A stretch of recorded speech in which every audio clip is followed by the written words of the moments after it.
Et nous sommes live. Nickel, Et oui, nickel. il y a des gens qui sont enregistrés, qui sont là. Et Emmanuel, notre guest star de la semaine, est là également. Bonjour à tous, est-ce que vous m'entendez? Vous êtes là, mais vous êtes peut-être qu'on vous a coupé les mains, coupé les bras, et vous ne pouvez pas appuyer sur votre clavier, ou alors vous ne m'entendez pas. Bon, moi je suis là en tout cas, donc on pourra discuter Absolument. tous les deux. Absolument. Je vais voir comment le truc fonctionne. Internet marche bien, tout est OK. Et oui, Alexandre nous confirme qu'on nous entend. Parfait, alors on ne va pas attendre, on va commencer. Ce live exceptionnellement va être mis en public d'ici quelques jours sur la chaîne d'Emmanuel et sur la mienne, sur les chaînes YouTube. Donc on va faire attention à ce qu'on dit, comme d'habitude. Tu fais bien de le préciser, Pierrot, parce que bon, voilà. Oh non, on peut dire beaucoup de choses en fait sur YouTube. Il y a juste 2-3 sujets, sauf qu'on ne sait jamais lesquels à l'avance. Sur lesquels ils sont un peu sensibles, et donc on va faire. Bah, tu sais, je pense qu'on pourra dire de moins en moins de choses, hein, parce qu'on voit quand même que quelque part la censure se perd. De plus en plus, l'étau se referme inexorablement. Et donc, exactement. Voilà quoi. Bien, alors allons directement dans le vif du sujet. Alors pour ceux qui ne te connaîtraient pas, Emmanuel, est-ce que tu pourrais brièvement te présenter? Ok, eh bien écoute, Emmanuel Ackermann, à la base coach sportif. J'ai été un des premiers à importer en France les méthodes de kickboxing et de mélange fitness dans les années 2000. On a à peu près le même âge, hein, Pierrot, tous les deux, voilà, pour situer un peu la personne. Ensuite, j'ai lancé une maison 25 ans, d'édition. on les porte bien, nos 25 ans. Ouais, voilà, c'est ça. Hein, écoute, bon pied, bon oeil. Et donc, j'ai lancé une maison d'édition en 2009 avec un ouvrage sur l'entraînement en musculation poids de corps. J'ai toujours eu les doubles casquettes, si tu veux, on va dire fitness, préparation physique et arts martiaux. Donc, j'avais un club à l'époque où je préparais les gens à la compétition, les gens au passage de grade, etc. Voilà, donc j'avais ces deux casquettes et puis cette volonté aussi de transmettre. Il y a une partie créa, hein, personnelle. Hein. C'est vrai que j'aime bien aussi me réaliser à travers des créations un peu différentes. Donc effectivement, j'ai sorti des ouvrages chez Amphora, l'éditeur sportif. J'en ai sorti deux. Un ouvrage sur le fitness kickboxing en 2005 et puis ensuite Bunkai Kata, qui était un ouvrage qui me tenait à cœur parce que c'était un peu le résumé de, à l'époque, mes 20 ans de pratique en karaté. Où on abordait les techniques de combat et de self-défense sur la base des katas, tu sais, donc ces enchaînements préchorégraphiés qui nous sont hérités des maîtres anciens, voilà. Donc, puis après, j'ai monté ma maison d'édition en 2009 sur un ouvrage et une série d'ouvrages que j'ai appelé Elemental Collection, donc qui était si tu veux, un groupe d'ouvrages que je voulais complet sur la préparation physique.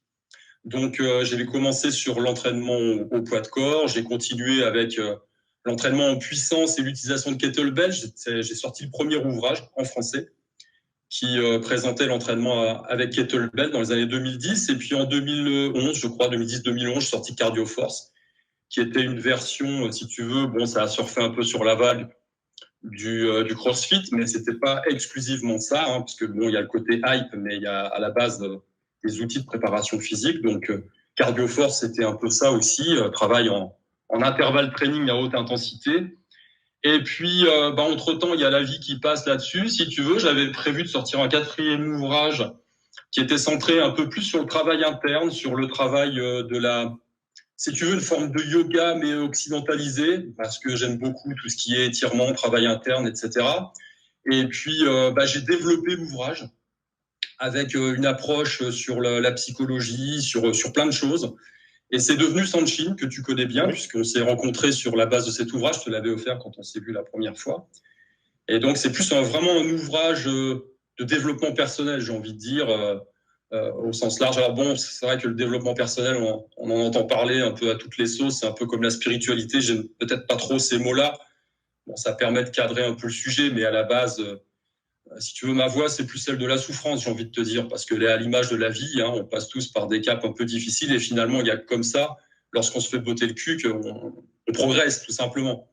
Alors que quand on parle de spiritualité ou de développement personnel, on imagine des gars qui sont un peu dans le coton et puis qui se font un peu bourrer le mou avec des gourous et qui vont devenir milliardaires. Donc c'est pas ça l'idée. C'est l'histoire de comprendre vraiment comment on fonctionne et puis se confronter à la matière, parce que c'est ça qui nous intéresse ici et maintenant. Et puis par la suite, si tu veux, j'étais dans une période de remise en question totale au niveau de ma vie. Et puis, j'ai ouvert la boîte de Pandore. Je suis allé un petit peu plus loin. Je me suis dit, tiens, puisqu'on est dans la boîte à caca et qu'on a ouvert tout ça, on va fouiller un peu dans la psyché, on va fouiller dans la psychologie, on va fouiller dans nos biais cognitifs perso, parce que souvent, les problèmes qu'on rencontre, eh bien, on les crée soi-même, tu vois. Donc, il faut une part d'honnêteté vis-à-vis de ça. Et puis j'ai ouvert à l'extérieur. Je me suis dit, tiens, on va voir un peu le système politique, tout ça, essayer de comprendre l'environnement dans lequel on est. Et là, j'ai pas été déçu. Donc, si tu veux, depuis, on va dire, 2013, 2014, alors j'avais déjà quand même, j'étais un petit peu alerté quand même, si tu veux. Moi, je viens de l'Est de la France, donc si tu veux, les bobards du gouvernement à l'époque de Tchernobyl, bon, voilà, ça laisse des traces quand même. Hein. Une fois que tu te fais couiller une fois, si tu veux, tu fais attention à la suite. Donc, j'étais quand même un peu alerté. Mais j'ai vraiment creusé à ce moment-là. Donc, je me suis intéressé à ce qui fait tourner le monde. Alors, je savais déjà qu'il y avait la soif de pouvoir, le sexe, mais au centre de tout ça, il y a le pognon. Donc, quand tu veux comprendre vraiment ce qui se passe, eh bien, il faut que tu te mettes le nez dans la machine économique, dans la machine financière.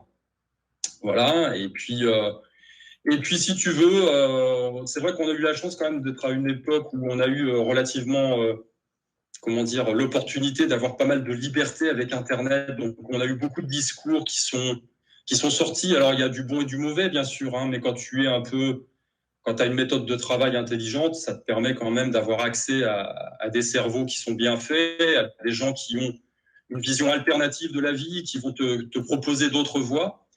Et donc, j'ai finalement, à l'issue de ce processus, décidé de tout vendre et de me rendre le plus mobile possible, parce que je me suis dit, il y a un truc qui va nous tomber dessus à terme. Voilà, alors on voit bien l'évolution. Hein. À la base, j'ai fait des études d'histoire en parallèle avec les études sportives. Donc, je suis un peu habitué quand même à étudier ce qui se passe dans l'histoire et voir ce qui se passe. Et donc, on voit bien quand même où tout ça nous mène, si tu veux. Donc, en 2018, 2018, j'ai vendu les derniers trucs que j'avais et puis je me suis rendu mobile. Je suis parti, je me suis expatrié en Bulgarie. Alors, à la base, c'était pas forcément le choix du cœur, si tu veux. C'était un peu raisonné. Il y a un moment, tu sais, dans ta vie, des fois, tu as envie de tout fermer. Enfin, tu gardes l'essentiel. Donc, il y a des bases que, évidemment, je conserve envers et contre tout. Et puis, il y a des choses que tu as envie de changer. Alors, tu te dis, tiens, je me barrerais bien à l'autre bout du monde, pourquoi pas. Mais bon, après, il faut être un peu raisonnable, quoi. Tu vois, j'ai des enfants, j'ai ma famille en zone européenne. Donc, bon, c'est facile. Tu vois, il y a l'avion, tu peux faire des allers-retours, tu vas en France, tu peux bouger plus facilement. Et puis, bien m'en a pris parce que, si tu veux, 2020, je fais pas un dessin, tout le monde sait ce qui s'est passé. Ouais. Et à l'époque, si tu veux, j'ai remercié le bon Dieu, j'ai remercié mon sixième sens, parce que vu mon tempérament, grosso modo, une fois que j'ai revendu un peu tout le bordel, j'aurais été amené, si tu veux, à acheter une franchise, pas une franchise, mais j'aurais monté une salle de fitness, sport, karaté, arts martiaux. Et là, je l'aurais hyper mal vécu, si tu veux. Voilà, un gouvernement m'oblige à fermer, et puis après en me disant, si tu peux ouvrir, mais enfin toutes les conneries qui nous ont sorties, si tu veux, tu peux pas prendre de douche, il faut que tu t'entraînes avec un masque, machin, ça aurait été une cata. Et ça n'a pas été le cas, parce que j'ai vécu vraiment cette période-là. Bon, j'ai eu quand même des problèmes perso, hein, comme tout le monde. Mon père est décédé à ce moment-là, ça a été compliqué. Le fait de se sentir enfermé comme ça, c'est un truc que je supporte pas, si tu veux. Moi, le côté Netflix, je fais du pain, je profite de la télé, non, ça va pas, tu vois. Je l'ai ressenti dans ma chair, quoi, le fait d'être enfermé, de subir un truc qui était pas normal, tu vois, vraiment pas normal. Et puis j'ai pris des informations dès le début, avec des sources évidemment d'informations alternatives. Dès le début, je savais que c'était une couillerie, hein, très clairement. Alors pas au niveau de la dangerosité du virus, ça je savais pas. Donc, il y a toujours, effectivement, au début, tu fais attention, il y a un principe de précaution, mais je savais dès le départ que c'était une arnaque. Et évidemment, tout le flot d'événements qui ont été déversés par la suite, si tu veux, comment dire, pour moi, il y a une rupture très nette qui s'est opérée. Je veux dire,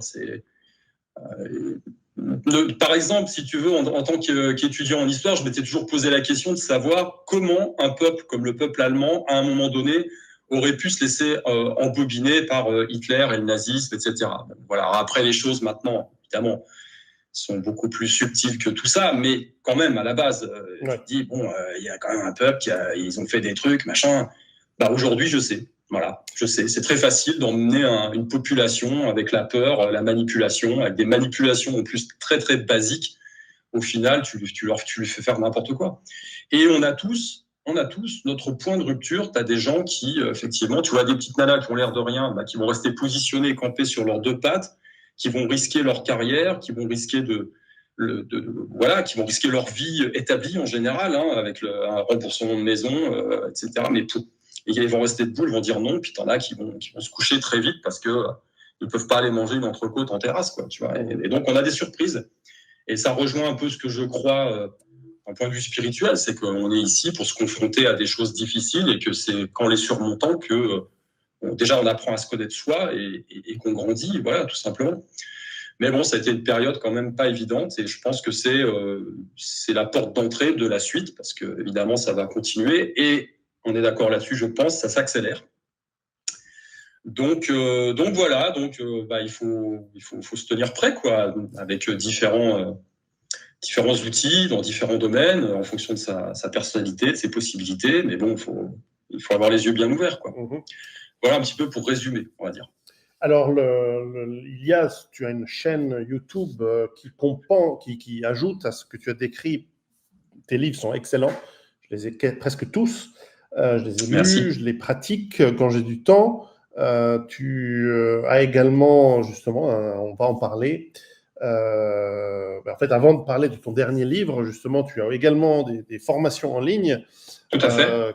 Dont je mettrai le lien ci-dessous, on en parlera peut-être plus tard. Mais alors, allons justement dans ce dernier livre que tu viens de sortir et que j'ai eu l'honneur et le plaisir d'en faire la préface. À l'origine, si je ne m'abuse, il y a ce fameux agenda 2030. Alors, est-ce que tu peux nous présenter ton livre en commençant peut-être par cet aspect-là? Est-ce que c'est un fantasme? Est-ce que c'est une élucubration? Est-ce que c'est un complot, une théorie du complot? Ou est-ce que c'est quelque chose qui existe, l'agenda 2030? Si tu veux, après, voilà, les vocables, on peut complotiste. J'ai écouté une interview d'Orion Code la dernière fois, la généticienne, qui disait qu'elle avait regardé un petit peu autour d'elle et s'est aperçue que le mot complotisme et complotiste a été inauguré par la présidence de Macron. Avant, ça n'existait pas, ce mot, si tu veux. Donc, bon, voilà, c'est un peu comme tout le reste, tu vois. C'est comme les vax qui sont arrivés pour les gamins. Il y en avait 3 avant, maintenant il y en a 11. Enfin, non, écoute, très honnêtement, tout ça, c'est posé sur la table depuis très longtemps. Je veux dire, il suffit d'aller regarder sur les sites internet du World Economic Forum, d'écouter les gens quand ils disent des choses. Voilà, cet agenda, il transpire depuis des années. Le nouvel ordre mondial, c'est pas un fantasme. Il y a plein d'hommes politiques qui l'ont évoqué, en France évidemment, aux États-Unis, bien entendu. Donc, si tu veux, après, c'est peut-être l'interprétation qu'on peut en faire. Mais moi, ça me fait sourire parce que si tu veux, quand on regarde le programme du World Economic Forum, quand on voit la petite pastille, tu sais, qui leur sert d'emblème, bon, bah voilà, c'est un arc-en-ciel, tu vois. Donc, c'est assez représentatif de notre époque, je trouve, où on t'amène la tyrannie, le totalitarisme, avec un ourson rose bonbon qui est prêt à faire la promotion de l'inclusivité, tous ces trucs-là. Alors, ça a l'air bien sur le papier, ouais, sauver la planète, sauver le climat, sauver tout ça. Mais au final, quand on voit comment ça se matérialise concrètement sur le terrain, et que surtout on observe ça sur le temps long, c'est-à-dire en regardant un petit peu l'histoire, puisque après c'est des tendances. Moi, j'aime bien faire souvent la comparaison avec la bourse. Tu sais, tu as différents time frames. Tu regardes la minute, tu regardes à l'échelle de la journée, souvent c'est le chaos. Puis après, tu passes en weekly, c'est au niveau de la semaine. Et là, tu vois des courbes qui se dessinent. Et là, c'est le temps long. Puis après, tu passes au niveau du mois, au niveau de l'année, et puis, voire même sur une centaine d'années, là, tu as des datas, qui sont vraiment révélateurs d'une tendance lourde de fond. Et là, ça monte pas. Donc, effectivement, est-ce que c'est un fantasme? Non. Le seul truc, c'est que ça nous est présenté sous des... Enfin, je veux dire, la tyrannie, c'est plus un mec qui arrive avec des moustaches et puis des bottes en cuir, puis qui dit ça va être comme ça, quoi, tu vois. Mais au final, ça revient à ça. Ça revient à ça. Voilà. Donc, on a eu un avant-goût en 2020 avec le Coco Circus, et ça va continuer. Je veux dire, à chaque fois, pourquoi? Alors, pourquoi ça? Pourquoi? Parce que l'homme n'évolue pas. Voilà. Tout simplement, l'homme, en général, est mu par les mêmes forces depuis des milliers d'années. C'est le désir de pouvoir, c'est le sexe, le pouvoir, l'argent. Enfin, je veux dire, tu utilises ce triptyque-là et tu vas pouvoir démonter, on va dire, la quasi-totalité des actions humaines. Donc, tu vas avoir un beau discours en paravent. Et puis, quand tu regardes un petit peu dans le détail, tu t'aperçois que la mise en œuvre, elle est pas pareille. Parce que si tu veux, moi, je veux bien sauver le climat. Maintenant, les mecs qui te font la promotion de tous ces trucs-là, alors je parle pas évidemment des clones de bas niveau qui n'ont rien compris au film et qui font le relais de tout ça. Ils ne creusent pas, mais je te parle des gens qui sont au-dessus. Les mecs, ils ont tous, je sais pas moi, 15 baraques, 50 voitures, 15 jets privés. Et ils sillonnent la planète pour faire la promotion de ce truc-là. Donc, quelque part, c'est quoi encore? C'est un instrument de domination pour asseoir l'autorité de ceux qui ont beaucoup et puis qui veulent conserver par rapport à la masse qui s'éveille un peu plus ou moins, puis qui commence à s'agiter parce que le cycle économique, le cycle civilisationnel est en train de se retourner, comme ça s'est déjà produit dans l'histoire à de nombreuses reprises. Et que, évidemment, si les tables peuvent commencer à tourner un petit peu, il ne s'agit pas de se faire éjecter, quoi. Voilà, c'est tout simple. Donc, ce fameux agenda 2030, non, il existe, bien évidemment, mais on va te proposer l'inclusivité. Alors, c'est quoi l'inclusivité? C'est le wokisme. Alors, je t'interromps simplement. Mais... Je vais juste interrompre pour peut-être pour donner l'origine. Alors, en fait, l'agenda 2030, c'est quelque chose qui nous vient des Nations Unies. C'est donc une proposition de 17 objectifs pour un développement durable et qui sont appliqués, vous trouverez, pour ceux qui nous écoutent, l'application de ces objectifs, en tout cas la présentation de ces objectifs dans tous les sites. Il y a le site de la Confédération suisse qui a une page là-dessus, il y a un site du gouvernement français, etc. Et ces 17 objectifs pour le développement durable, donc ça s'appelle des ODD, ont été fixés et sont censés couvrir les enjeux voilà, pour donc je ne sais plus, ça fait déjà quelques années qu'ils ont été publiés. Alors évidemment, ce qui est intéressant, c'est si on les regarde, qui peut être contre? Il joue sur des choses, sur des émotions bienveillantes. Par exemple, le premier, pas de pauvreté. Alors évidemment, si on dit à quelqu'un, est-ce que tu es pour la pauvreté? Personne ne va être pour la pauvreté. Alors encore faut-il la définir. Qu'est-ce qu'on entend par pauvreté? Qu'est-ce qu'on entend par... Alors l'objectif précisément, c'est éliminer la pauvreté sous toutes ses formes et partout dans le monde. Moi, avec un objectif comme ça, je dépense tout l'argent de tout le monde. C'est super vague. Qu'est-ce qu'on entend par pauvreté? Est-ce que c'est une pauvreté relative? Est-ce que c'est une pauvreté absolue, etc. Deuxième objectif, par exemple, faim zéro. Mais qui est pour la faim? Non, tout le monde va dire, oui, je suis pour la faim zéro. Alors, éliminer la faim... Alors, éliminer la faim, déjà, bonne chance. Déjà, je ne sais pas comment tu fais, parce que, bon, mais enfin... Ça fait du monde, oui. Ça fait du monde quand même. Et puis, moi, il m'arrive plusieurs fois par jour d'avoir faim. C'est des phases de hypoglycémie, enfin bref. C'est comme la guerre contre le terrorisme ou la guerre contre je sais pas moi, contre des éléments qui sont cycliques dans la journée, par exemple, la faim. Assurer la sécurité alimentaire, améliorer la nutrition et promouvoir une agriculture durable. Mais personne ne peut être contre ça. Par exemple, 3, bonne santé et bien-être. Mais qui est contre la bonne santé et le bien-être? Alors évidemment, quand on ira dans le détail, on verra qu'il s'agit de vaccins, de beaucoup de médicaments chimiques, etc. Élément numéro 4, par exemple, éducation de qualité. Mais qui est contre une éducation de qualité? Alors évidemment, on a vu les résultats d'une éducation de qualité sur les 40 dernières années dans les pays occidentaux. Ça a super bien marché, leur éducation de qualité. On est devenu de plus en plus débile, décadent, on a arriéré sur les maths, on ne maîtrise même plus notre propre langue. Ensuite, objectif numéro 5, alors ça se corse un peu, égalité entre les sexes. Bon. Il faudrait déjà les définir. Voilà. C'est problématique, il y en a 250 maintenant avec les genres. Et donc, tu vois, par exemple, 7, énergie propre et d'un coût abordable. Mais qu'est-ce qu'on entend par propre? Tu vois, donc c'est très vague. Et par exemple, 8, travail décent. Mais c'est quoi un travail décent? Et croissance économique. Mais est-ce qu'on va pouvoir faire des croissances économiques avec des raréfactions de ressources? Par exemple, objectif numéro 12, consommation et production responsable. Donc ça aussi, c'est extrêmement vague. Donc c'est un peu comme... ça me fait beaucoup penser au modèle communiste où on nous dit, nous, ce qu'on veut, à terme, c'est vivre dans le paradis du prolétariat. Bon, à chacun selon ses besoins et à chacun selon ses capacités.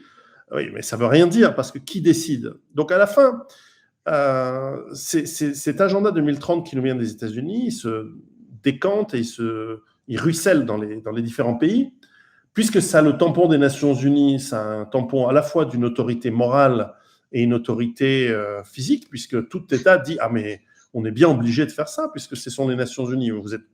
Si vous êtes contre les Nations Unies, c'est que vous êtes contre la démocratie, c'est la volonté de milliards de personnes sur Terre. » Et donc, il y a ensuite une conjugaison de ces objectifs par des différents ONG, par des différents groupes, comme effectivement, tu mentionnes Davos, qui ensuite prennent des libertés de définir ce qu'ils veulent à partir de ces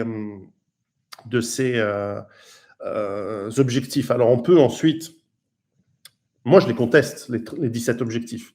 Moi, je ne suis pas contre la fin dans le monde, je ne suis pas contre... Tout ça, c'est à jeter parce que ce sont des choses... C'est comme la justice sociale, c'est quelque chose qui ne peut pas être défini et donc il faut le rejeter farouchement. Si quelqu'un me dit, mais est-ce que tu es pour la fin dans le monde? Moi, je dis oui, je suis pour la fin dans le monde. Je ne vais même pas rentrer dans le débat de qu'est-ce qu'on... Non, il faut éliminer ce genre d'objectifs. Le problème, c'est que ça transpire de bons sentiments, si tu veux. Le souci, c'est qu'il faut juste gratter un petit peu le vernis et puis voir déjà quelles sont les mises en œuvre, qu'est-ce que ça recouvre comme mise en œuvre derrière. Enfin, et puis derrière, pour moi, ça pue la manipulation encore une fois. Enfin, je veux dire, je prends juste un exemple. La dernière fois, j'étais sur Instagram et je vois un post de Richard Branson, le milliardaire, tu sais. Donc, il était assis à une table, il était en train de signer des trucs pour le climat, machin, etc. Donc, dans sa région, tu sais, parce qu'il est dans les îles, machin, là-bas. Donc, ok, très bien. Puis alors, tu sais, tu remontes le film et t'as pas à faire grand-chose. Hein. 2-3 photos plus haut, et là, tu tombes sur une vidéo, mais alors de folie, où tu vois 2 ou 3 bateaux de croisière, mais alors, c'est des tours jumelles aux États-Unis, tu vois, en étage, c'est immense. Dans le soleil couchant, tu vois, où il fait la promotion des bateaux de croisière Virgin. Alors moi, je veux bien, mais enfin, ça tourne pas aux éoliennes, ces trucs-là, tu vois. Donc, c'est toujours la même chose. C'est faites ce que je dis, mais pas ce que je fais. Donc, je pense que si les gens regardaient attentivement ce que font réellement les hommes politiques, entre autres, hein, et non pas ce qu'ils disent, on aurait peut-être moins de problèmes. Mais bon, c'est toujours la même chose. Hein. C'est effectivement, tous ces points-là, bah, ils transpirent les bons sentiments et surtout, ils te verrouillent mentalement parce que, bah oui, si tu n'acceptes pas, tu es un salaud. Ah, tu es pour la fin dans le monde, enfin, je veux dire, tu es contre ce point-là, tu es contre... Voilà, c'est un piège en fait. C'est un piège, c'est de la manipulation pure. Exactement. Voilà, parce qu'il faut gratter un minimum. Donc, voilà, donc toi, tu es parti de cette constatation et puis aussi des intuitions, parce que nous le savons, tu nous as fait remarquer à quel point nous sommes encore jeunes et fringants, mais enfin, avec l'expérience que nous avons, en général, on a quand même un peu de jugeote et on sait, avant même, parce que parfois les gens me disent « Oui, mais quels sont tes chiffres? Prouve-le-moi. » Moi, je dis « Je n'ai pas à le prouver, je le sais. » Et on est passé à un âge où nous avons ces intuitions qui sont très fortes parce qu'elles sont basées sur une analyse de notre expérience et on nous l'a fait plusieurs fois, comme tu l'as dit. Et puis un ressenti aussi. Tu sais, j'en ai parlé dans Sanshin. Alors moi, j'aborde ça aussi par l'intermédiaire des arts martiaux, mais après, tu as aussi, ça dépend du tempérament et de la personnalité des gens. Il y a des gens qui ont une finesse pour capter les choses. Et effectivement, alors moi, je l'ai noté un certain nombre de fois par l'intermédiaire des arts martiaux. Il y a quelque chose d'autre.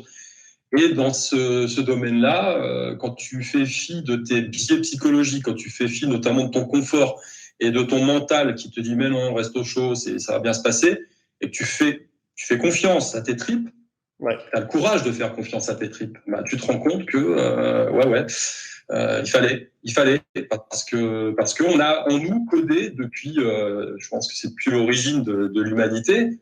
C'est-à-dire, on est le produit génétiquement de gens qui ont réussi à survivre à travers les siècles, à travers les guerres, à travers les pandémies, les vraies, à travers les maladies, etc. Et on a ce bagage-là au fond de nous. Il suffit de le réactiver pour avoir un semblant d'instinct de survie, alors, ce qui semble manquer beaucoup à beaucoup de nos contemporains, j'ai l'impression, parce qu'ils sont passés par des trucs. Mais voilà, donc effectivement, comme tu le dis, il y a l'âge, il y a l'expérience, et puis il y a aussi ce ressenti. On n'a pas besoin non plus parfois d'avoir des chiffres. Il faut savoir réagir vite. Tu sais, le cerveau, il n'est pas fait pour penser à la base, il est fait pour agir, pour te faire réagir, pour te sauver la vie. Parce que si tu es dans une situation difficile, des fois, tu n'as pas le temps de réfléchir. Et la réflexion peut nuire même à ton action. Tout à fait. Donc effectivement, la sensibilité et l'intuition a une part hyper importante dans tout ça, je pense. Il faut savoir que neurologiquement, l'intuition, je pense que tu le mentionnes dans Sanjin, en tout cas, c'est clairement quelque chose qui, pour le coup, on a les chiffres et c'est scientifique. Le cerveau réagit à son intuition, je crois que c'est 20 000 fois plus rapidement qu'avec la réflexion. C'est-à-dire que tes sens te donnent des alertes 20 000 fois plus vite. Donc, c'est des fractions de secondes, bien plus vite que les 2 ou 3 secondes qu'il faut pour ton esprit conscient de se dire « Ah, mais là, il y a un danger ». Donc, il faut écouter. Il faut écouter en général nos instincts, surtout si ils ont une bonne... Moi, j'écoutais, j'étais en Italie il y a quelques jours, j'entendais une dame qui était en train de parler à ses copines au supermarché, donc une dame d'une 60aine d'années, peut-être un peu plus, et qui disait « Oulala, moi je ne le sentais pas, ce vaccin. Les 2 premières fois, j'ai fait Pfizer. Qu'est-ce que j'ai été malade? Et bon, la 3e fois, j'ai quand même changé, j'ai fait Moderna. » Et donc là, on voit aussi le problème, c'est elle a eu un bon instinct. Elle s'est dit « Je me méfiais. » Et puis ensuite, elle a fait 3 fois la connerie, malgré le fait qu'elle était malade, donc son corps l'a averti, etc. Donc, il y a un travail à faire sur l'écoute de soi, sur l'écoute de tout ça, parce que malheureusement, nous sommes dressés comme des animaux à supprimer nos instincts. Et ça, c'est un sujet dont tu traites dans ton livre. Ah oui, bah moi mon cheval de bataille, c'est celui-là. C'est-à-dire que avant de vouloir faire 15 000 trucs, d'en vouloir à 15 000 personnes, le boulot, il commence par toi. C'est évident, parce que si tu veux, quand tu as affaire à quelqu'un un escroc, par exemple, le rapport maître-esclave, pourquoi il y a un maître? Parce qu'en face, il y a quelqu'un qui accepte d'être esclave. C'est aussi simple que ça. Donc, quand tu te fais avoir, tu sais, je ne sais plus qui a dit ça, un de nos penseurs célèbres du XVIIIe siècle, quand on en avait encore, qui disait « L'infortune vient toujours de notre propre faiblesse ». Et ça, c'est quelque chose à méditer. L'infortune vient toujours de notre propre faiblesse. Ça veut dire quoi? Ça veut dire que tu as un potentiel de développement personnel, un boulot à faire sur toi. Bah, on est tous pareils, on fait des erreurs, machin, des fois on se fait avoir, des fois on a affaire à quelqu'un qui est plus fort que nous. Bah, il s'agit de prendre sa perte et de construire sur cette base-là en se disant ça ne se reproduira plus, parce qu'un sportif de haut niveau, il fait une erreur, tout le monde fait des erreurs, mais il va la faire qu'une fois. Voilà. Il ne peut pas se permettre de faire 2 fois la même erreur. Et quand tu fais un combat, par exemple, l'erreur, elle peut te coûter cher. Je veux dire, moi j'ai eu un exemple que j'ai relaté dans Sanshin, et je vais faire le lien avec ce que tu dis par rapport au fait qu'on soit domestiqué, fasse plus vraiment attention à son instinct, parce qu'en fait, on est dans des cadres légaux, des cadres civilisationnels, des normes, etc. Et si tu n'arrives pas à balancer tout ça, tu as une mauvaise lecture de la situation, une mauvaise lecture de la chose. Je donne juste un exemple. J'ai fait, il y a des années, quand je faisais de la compétition, j'étais dans un championnat. Ça commençait à partir un peu fort. Tu sais, en karaté, on est censé y aller à la touche. Alors, enfin, ça, c'est un vœu pieux, parce qu'à l'époque, on avait des mitaines de 1 cm, donc il faut savoir, des fois, ça tapait fort. Mais enfin, en tout cas, au visage, on était censé contrôler. Bon, il y a toujours un peu de sang, mais bon, on est censé contrôler. Et là, on était à un championnat universitaire, et ça commence à partir un peu fort. Et l'arbitre nous dit, les gars, on se calme, on n'est pas au championnat de France. Et moi, gentil comme tout, boum, j'ai baissé mon intensité, si tu veux. Donc, on s'est remis face à face, comme ça se passe, sous forme d'assaut en karaté. Et moi, j'ai baissé en intensité. L'arbitre a relancé le combat et l'autre était resté au même niveau d'intensité. Il m'a foncé dessus, m'a pété le nez. Voilà. Alors, j'ai fini le combat, j'ai gagné parce que j'avais des points d'avance. Puis lui, il a eu une pénalité. Puis je me suis retrouvé aux urgences le soir avec un nez en vrac. Les yeux qui pleurent parce que tu vois plus rien, machin, etc. Mon premier réflexe, ça a été de me dire, putain, quel salaud, quoi, tu vois. Il a pas suivi les règles. Et ça a duré une fraction de seconde. Mmh. La fraction de seconde suivante, je me suis dit, putain, mais quel con. Et ça, c'était pour moi. Parce que si j'avais été dans la rue, je pouvais y rester. Parce qu'une fois que tu as le nez éclaté, tu perds une fraction de seconde, il peut enchaîner, le mec. Tu vois plus rien parce que tu vois ce que je veux dire. Et donc, moi qui pratique à la base le karaté dans une optique de développement personnel et puis de quelque chose de concret, tu vois, j'ai pas envie de me raconter des histoires. Pour moi, c'était impensable que je me sois fait et c'était de ma faute. C'était de ma faute. On peut dire, oui, il n'a pas suivi les règles, il n'a pas écouté l'arbitre. Non, c'est du bullshit, tout ça. J'ai baissé ma garde. Point barre. Voilà. Donc, j'ai pris ma perte. Je me suis dit, ça ne se reproduira plus jamais. Alors après, ça a été compliqué parce qu'il a fallu que je me reprogramme. Tu sais, quand tu prends un coup sur le nez, tu as tendance à tourner un peu la tête en attaquant. Enfin, je me suis reprogrammé voilà. Donc, mais j'ai pris ma perte. Et je me suis dit, ça ne se reproduira plus jamais. Et j'ai prié.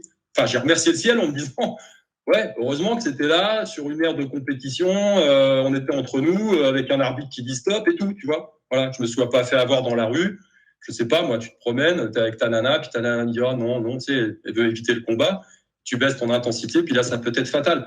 Donc non, tu vois, il faut... Et je pense que les gens sont domestiqués. Voilà, ils sont pas civilisés, ils sont domestiqués. Donc, ils font plus confiance ni à leur instinct.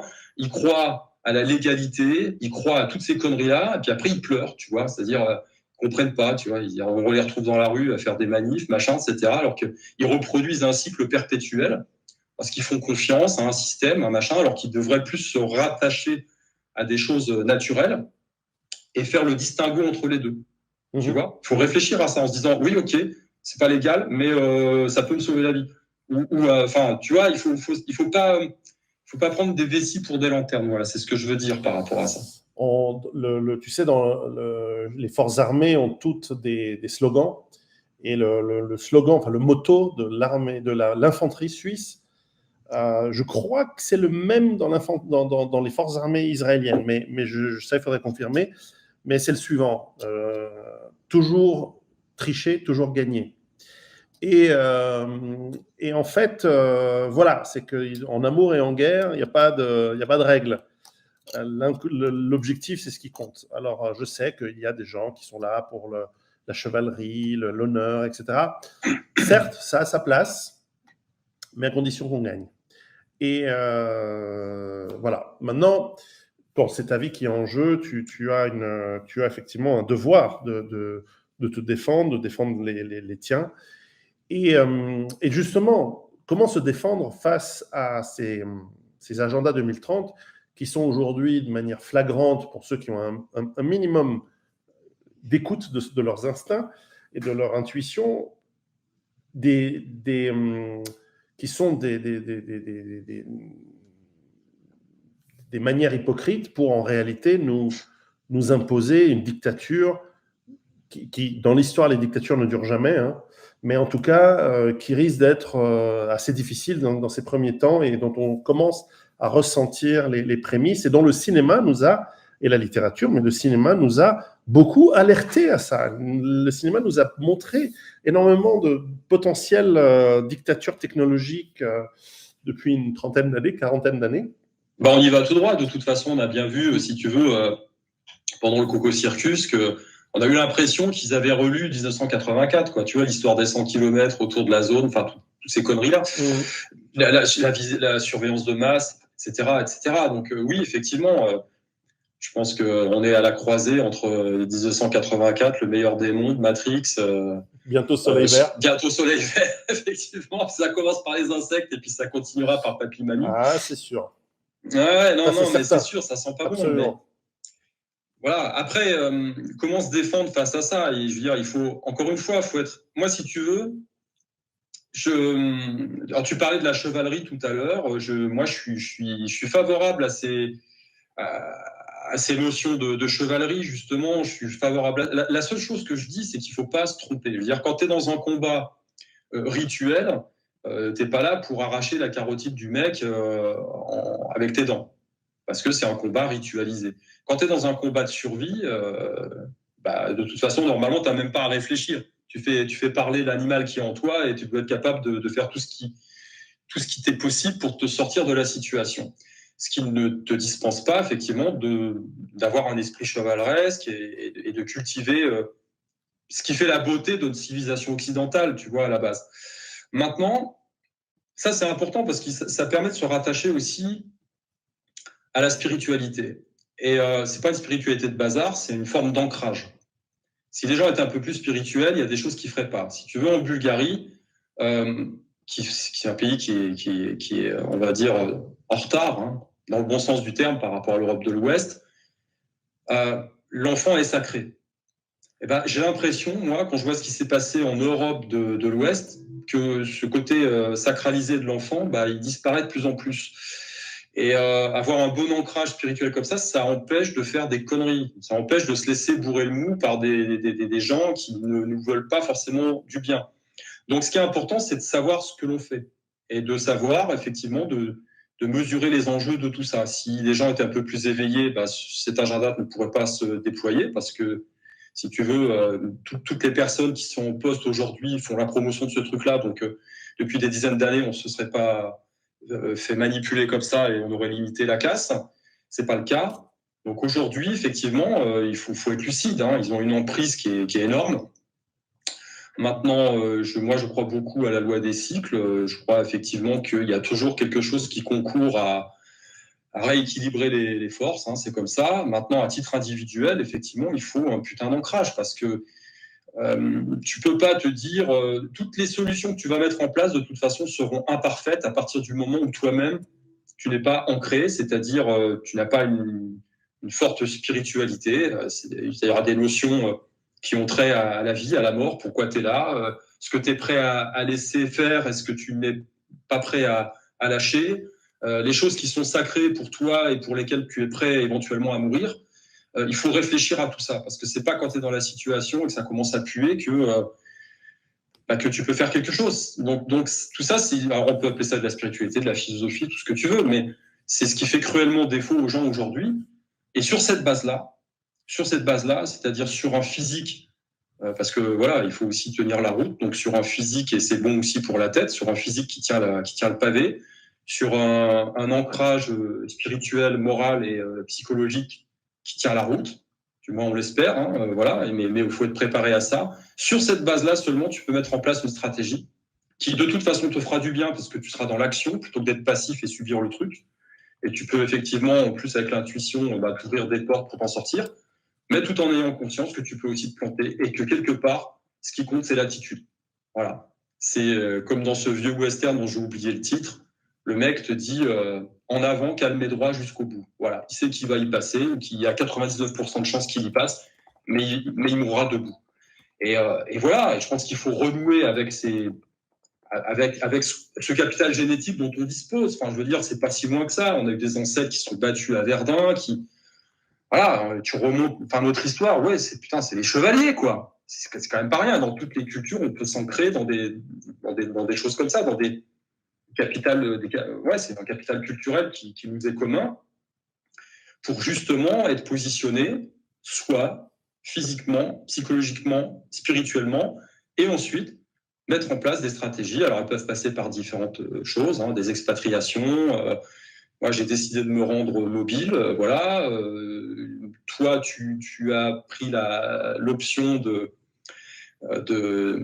comment dire, de constituer une BAD, donc quelque part une base de repli, parce que, je veux dire, quand on a fort à faire et une partie forte en face, le temps qui est gagné, bah, c'est du temps qui est précieux, hein, voilà. Donc, c'est des stratégies qui se défendent, qui se valent avec des imperfections, bien évidemment, mais quand bien même, enfin, je veux dire, voilà, de toute façon, personne ne vivra éternellement. J'ai envie de te dire, c'est quoi l'objectif? C'est de vivre jusqu'à 95 ans et puis de se pisser dessus. Enfin, tu vois. Donc, je pense qu'il faut cultiver une attitude réaliste, saine et volontaire. Voilà, et sur cette base-là, bah, mettre en place des choses, être actif et ne pas s'en laisser compter par tous les bobards et tous les pipeaux qu'on nous sert à longueur de journée, quoi. Voilà. Et puis, comme je l'ai expliqué dans le livre aussi, il faut faire un effort, effectivement, pour essayer d'éveiller les gens. Voilà. Alors, l'idée, c'est pas d'essayer d'éveiller tout le monde, mais faire un petit peu à son niveau, parce que à un moment donné, tu peux avoir une masse critique et ça peut contribuer à retourner on va dire, la sauce dans le bon sens. Voilà. Mais il ne faut pas non plus jouer le prophète, dépenser son énergie inutilement là-dedans. Voilà, plus l'agenda avance, très honnêtement, voilà, s'il y a des gens qui n'ont encore pas compris, qui font encore confiance à Macron et au vaccin et tout ça, donc plus rien faire, quoi. Tu vois, je veux dire, voilà. Oui, vaccin aujourd'hui, demain ce sera autre chose, ce sera une taxe ou une limitation de déplacement pour des raisons écologiques ou peu importe. L'arnaque est multiple.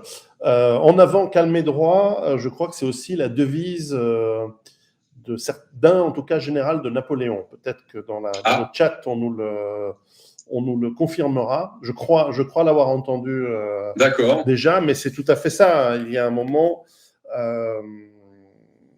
le calme se travaille par la sérénité, par la maîtrise de soi.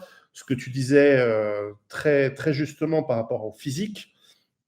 Et c'est un tout. Le mental sans le physique est difficile. Le physique sans le mental est inutile. Et donc, en fait, les deux s'assemblent, les deux s'améliorent. Les Romains disaient toujours mens sana, un mental sain, in corpore sano, dans un corps sain. Et je sais que lorsque je suis dans une phase où j'ai le temps et la volonté de faire beaucoup d'exercices physiques et que je retrouve, et j'en fais tout le temps, hein, je fais en partie il y a des semaines je sais que tu suis les formations. Je suis ton propre programme, exactement. Donc, ils sont tout à fait intéressants pour la souplesse, pour le gainage du corps. Mais en tout cas, quand je suis en bonne forme, quand je suis sur mon poids idéal, plus 5 ou 10 kilos, mais enfin que je suis relativement bien, je sais que j'ai la niaque. Tous les matins, je me réveille prêt à conquérir le monde ou simplement avoir des idées claires et avoir tout ce qu'il faut pour en fait ne pas avoir peur. Ce sont des sujets que je traiterai bientôt dans le premier tome de mon prochain livre. Et tout cela à comparer lorsque, et ça arrive, des moments où on n'est pas bien, où on a envie ou simplement on est pris par autre chose, et puis voilà, on se laisse aller pendant 2-3 semaines et on prend ces 5-10 kilos. Je suis capable de prendre 10 kilos en 2 semaines, je suis capable de les perdre aussi, mais enfin bref, et qu'on se laisse dans son truc. Là, le matin, on se réveille, on a mal partout, on se dit oh, pourquoi je me lève, j'en ai marre, etc. Et puis le potager, la terre, elle est trop basse, et puis il fait froid dehors, et pourquoi aller marcher le matin alors qu'il pleut? Non, j'ai pas envie. Bref. Et donc, on subit plus facilement, on devient aussi plus irascible avec ses proches, etc. Tout ça, la vie nous l'apprend, on le constate, et si on a l'intelligence d'apprendre des choses. Et donc, c'est pour ça que je sais, ceux qui nous écoutent, les formations que j'ai mises sur mon site, c'est pas juste pour gagner de l'argent, c'est parce que je sais qu'elles sont bonnes et qu'elles nous permettent, d'ailleurs, si je voulais gagner de l'argent, je les ferais beaucoup plus cher, mais elles nous permettent, alors, dans celles que tu nous as faites, par exemple, Emmanuel, pour rester sur les tiennes, d'avoir le mental qui nous permet de réfléchir, et puis ensuite le physique qui nous permet d'être affûté et qui nous permet d'entretenir, etc., etc. Elles ne sont pas là par hasard, elles ne sont pas là juste... alors, il y en a d'autres qui vont arriver, etc., d'autres formateurs qui s'assemblent, et puis petit à petit, on avance comme on peut. On développe une sorte de bibliothèque de formation qui nous font devenir des hommes et des femmes meilleurs et plus capables.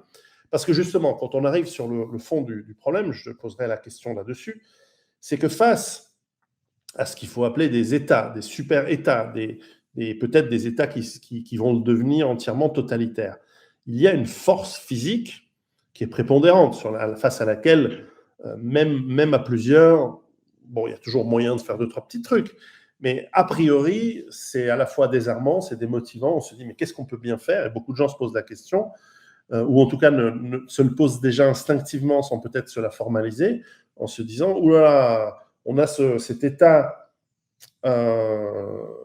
énorme qui va venir essayer de nous tenir, alors moins dans les campagnes et plus dans les villes, évidemment, et nous sommes que peu de choses, mais justement, dans le mental, dans le physique, et dans tout ce que tu écris dans ton livre, Apocalypse 2030, il y a des solutions pour, en tout cas, démarrer ce qui nous permet de tenir le coup.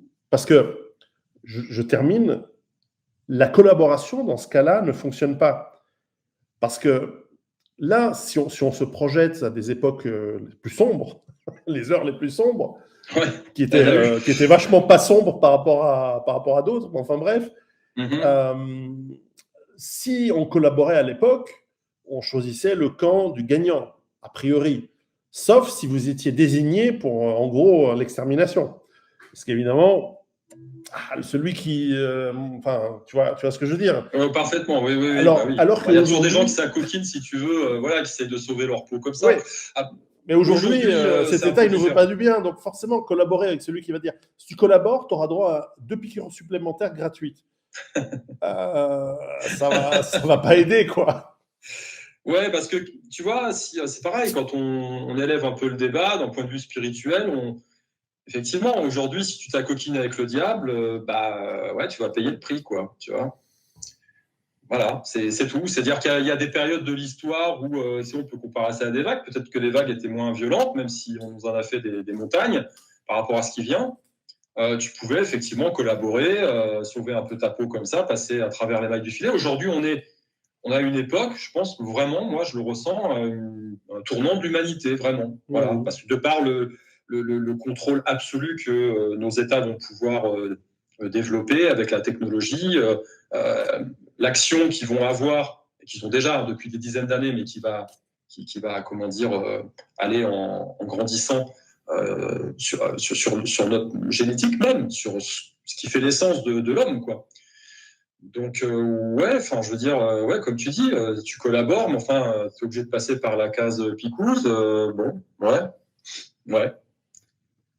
Non, aujourd'hui, non, tu peux pas te dire. Je veux dire, il y en a très peu, si ça commence à déconner, qui pourront monter dans l'hélico, tu vois ce que je veux dire? Alors qu'il y en a plein qui croient faire partie de la race élue, qui seront protégés. Tu vois, ça me fait penser tout simplement à. Comment il s'appelait ce docteur-là, docteur de plateau télé, le mec qui a jamais.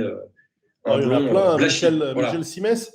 Non, pas Simès, Blachy, un jeune qui a aussi toute la fini ses études, il a monté un business, il a compris le truc, il travaille avec les labos, machin. Il faisait toute la tournée des popotes pour nous vendre toute la sauce. Et puis, à un moment donné, j'ai vu un peu le revirement. Ouais. C'est quand on a dit, il faut vacciner les enfants. Ouais. Bon, le seul truc, c'est que lui, il s'est dit, OK, vu ma position, j'ai en plus des mômes en bas âge. Et là, il a commencé à pivoter le mec en disant, non, c'est pas obligé, machin. Donc voilà, tu vois, je veux dire, alors, il y en a d'autres qui s'en foutent, parce que voilà, ils n'ont pas d'enfants, ils n'ont pas. Mais lui, il y a tous les comment dire, tous les sbires qui font le relais de tout ça, ils sont pas tous vérolés, j'ai envie de te dire. Ils font ça un petit peu par intérêt, machin, etc. Mais après, quand ça commence à les toucher de près, c'est toujours le même truc. Tant que ça touche les autres, c'est pas grave. Je veux dire, faire la guerre, on s'en fout, tu vois, quand c'est. Comme dirait l'autre, quand c'est les bougnoules qui trinquent, voilà, tu vois, on s'en branle. Mais alors, quand c'est ton nombril qui est touché, là, c'est plus la même chose, tu vois. Ah ouais. Voilà. Et moi, quand je suis en France et que je suis à Paris, par exemple, dans le métro, je vois des familles syriennes qui sont là, mais ça me vrille le cœur. Qu'est-ce qu'ils ont à foutre là? Je veux dire, des gens qui étaient dans un pays, qui vivaient, qui avaient une vie et le pays est détruit. Maintenant, ils sont là à faire la manche. Enfin, je veux dire, Ah oui, tout Mais à fait. les gens s'en foutent. Ils traversent, voilà, ça fait partie du décor. Mais si demain ça les touche, ça sera plus du tout pareil, tu vois. Et quelque part, si tu veux, moi, ce que j'observe là, c'est qu'il y a un manque d'instinct de survie. Parce que l'empathie, c'est ça aussi, tu vois, c'est de se dire, c'est pas seulement prendre en pitié la personne qui est en face de toi en disant, ouais, effectivement, prendre toute la dimension de l'horreur de ce qu'elle a vécu, c'est de se dire que ça peut t'arriver à toi aussi, comment tu réagirais, etc., etc. Et les gens sont là, le nez dans le guidon, ils ont l'impression qu'ils vivent dans un cocon complètement illusoire de sécurité, toute relative, hein, parce qu'on a vu ces 3 dernières années, je pense qu'il y en a qui vont s'en mordre les doigts dans les temps qui viennent. Et voilà, donc il y a effectivement un manque d'empathie, mais bien comprise, et puis un manque d'instinct de survie. Voilà, moi, je pense qu'effectivement, il faut revenir à soi. Avant, on avait un ancrage, c'est imparfait, hein, mais bon, on avait peut-être la religion, Ah oui. une philosophie qui structurait différemment les gens. Aujourd'hui, le problème, c'est que la nature n'aime pas le vide, si tu veux. Donc, tu supprimes une religion en croyant bien faire quelque part, et puis tu la remplaces par autre chose. C'est quoi la religion aujourd'hui? C'est le pognon, c'est le business, c'est le capitalisme de connivence, parce qu'on te fait croire que tu peux toucher à tout ça, mais au final, L'étatisme. c'est verrouillé. L'étatisme, hein. Voilà, le gouvernement va faire en sorte que tout aille bien. Tu vois, c'est au secours, quoi. Tu vois, enfin, je veux dire, toi comme moi, je pense que tu as perdu des proches aussi. Enfin, je veux dire, tu te rends compte. Moi, j'ai une année, j'ai perdu ma mère il y a quelques années déjà, et je me suis retrouvé à l'accompagner avec mon père à l'hôpital, et on a passé vraiment des nuits compliquées, hein, parce que ça s'est pas fait comme ça. Et tu discutes avec les infirmières la nuit, tu te dis déjà chapeau, parce que waouh, quel job, quoi, tu vois. Et puis en même temps, tu te rends compte, parce qu'elle se confie un peu, puis le nombre de gens qui crèvent tout seuls dans les hôpitaux, c'est hallucinant, quoi. Ah ouais. Parce que les gens, tu sais, ça leur renvoie une image, ils arrivent pas, quoi, ils peuvent pas, donc ils laissent, voilà. Donc c'est ça le modèle et on a vu le paroxysme pendant ces 3 dernières années, tu vois, on nique la jeunesse, hein, donc l'avenir de la civilisation, l'avenir du monde, et puis on laisse crever les vieux tout seuls. Enfin, c'est ça notre modèle de civilisation, c'est chaud, quoi, tu vois. Enfin, moi, j'appartiens pas à ça, ça m'intéresse pas, tu vois. C'est pour ça qu'il faut avoir un bon physique pour que le jour où tu sais que tu vas à peu près mourir, tu puisses partir avec éclat. Exactement. Tu sais, oui, alors ça, on peut en discuter, hein, parce que c'est un sujet délicat, effectivement, parce que moi, perso, effectivement, j'ai accompagné notamment mes 2 parents, tu vois, ils ont eu un cancer tous les 2, voilà, je les ai accompagnés jusqu'à la fin. Et ouais, effectivement, je pense que je préférerais mourir debout en combattant. Voilà, tu vois. Voilà. Moi, c'est ce que je dis toujours. Je veux mourir noyé dans le sang de mes ennemis. Oui, mais dans une fulgurance, tu vois, voilà. Mais alors, comme je fais 1m85 comme toi t'es grand aussi, il faut avoir beaucoup d'ennemis. Je ne sais pas si j'en ai assez, mais bref. Oh, ça viendra, tu sais. Ou alors une petite pièce, dans une toute petite pièce, mais bref. Ouais. Non, mais c'est ça le truc, si tu veux. C'est-à-dire qu'à un moment donné, après, on n'est pas là, il ne faut pas non plus se raconter n'importe quoi. Évidemment, évidemment. Voilà, on fait les gaillards. Maintenant, moi, effectivement, c'est un souhait en ce qui me concerne, très clairement. Maintenant, j'ai conscience parfaitement de mes limites potentielles. Je ne sais pas si je pourrais passer peut-être en mouchine pour pouvoir partir comme ça, mais ça veut dire qu'il faut que tu sois détaché de beaucoup de choses. Ça veut dire qu'il faut que tu sois encore bien physiquement, parce que si tu veux, moi j'ai un père, je l'ai toujours, hein, il est dans mon cœur, mais qui était voilà, je suis originaire de Lorraine, il a travaillé depuis 14 ans dans les aciéries, il me disait toujours les métiers durs forment les hommes durs. C'était un homme sensible, mais dur. Voilà. Mon grand-père, c'est des mecs qui n'existent plus maintenant, tu vois. Et c'est toujours, moi, je ne me verrais pas partir comme ça.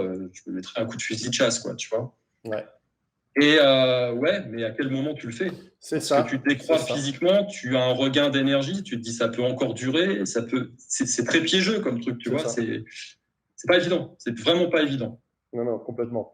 Non, c'est vrai que quand on est confronté à la réalité, le discours arrogant il est moins facile. Je suis tout à fait conscient. Néanmoins, ça implique que cette réflexion, elle doit être faite, la réflexion sur sa finitude, sur sa mort, effectivement sur les croyances.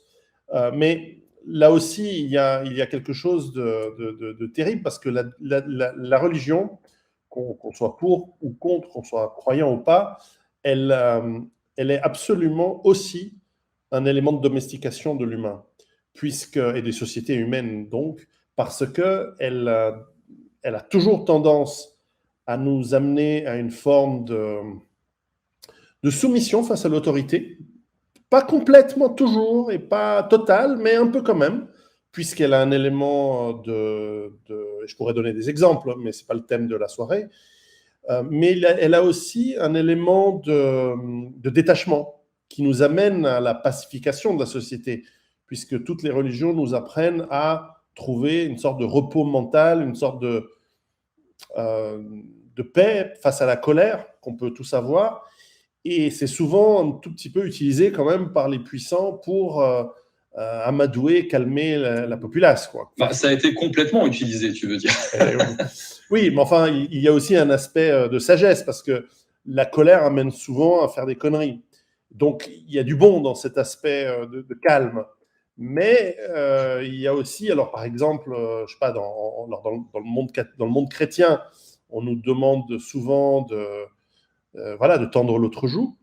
Dans le monde musulman, il faut obéir à l'autorité, parce que l'autorité, elle sait ce qui est bon, elle représente l'autorité divine sur Terre, c'est dans le Coran, etc. etc. Donc il y a, alors je suis sûr qu'un quelqu'un d'érudit va pouvoir nuancer ça en disant oui, mais à tel endroit on dit ceci, à tel endroit on dit cela, très bien, mais ça justifie souvent l'inaction, et ça justifie souvent pour des raisons de paix sociale et d'équilibre d'une société, à finalement l'inaction et la soumission. Et ça pose problème. Ouais, mais tu sais, parce que, enfin, je veux dire, tout ça, c'est simple à comprendre. Il faut en revenir à l'origine, à la base. C'est que les religions, quelque part, elles se sont développées, elles ont évolué. Et ce sont des constructions humaines sur la base de quelque chose de plus spirituel. Tout à fait. Et toute construction humaine est par nature imparfaite. Elle est récupérée par des hommes qui veulent le pouvoir, qui veulent l'argent. Enfin, on parle du christianisme. Enfin bon, je veux dire, de la constitution de cette religion, en passant par les Borgia. Enfin, on a eu de tout, tu vois. Donc, moi, ce que je pense, c'est la même chose dans les arts martiaux. Si tu veux, tu vas prendre un mec qui, à la base, part tout seul dans la montagne, va méditer, se confronte à lui-même pour s'éveiller, pour découvrir autre chose, rencontrer sa part de divinité. Il redescend de la montagne, il prend une dizaine de disciples.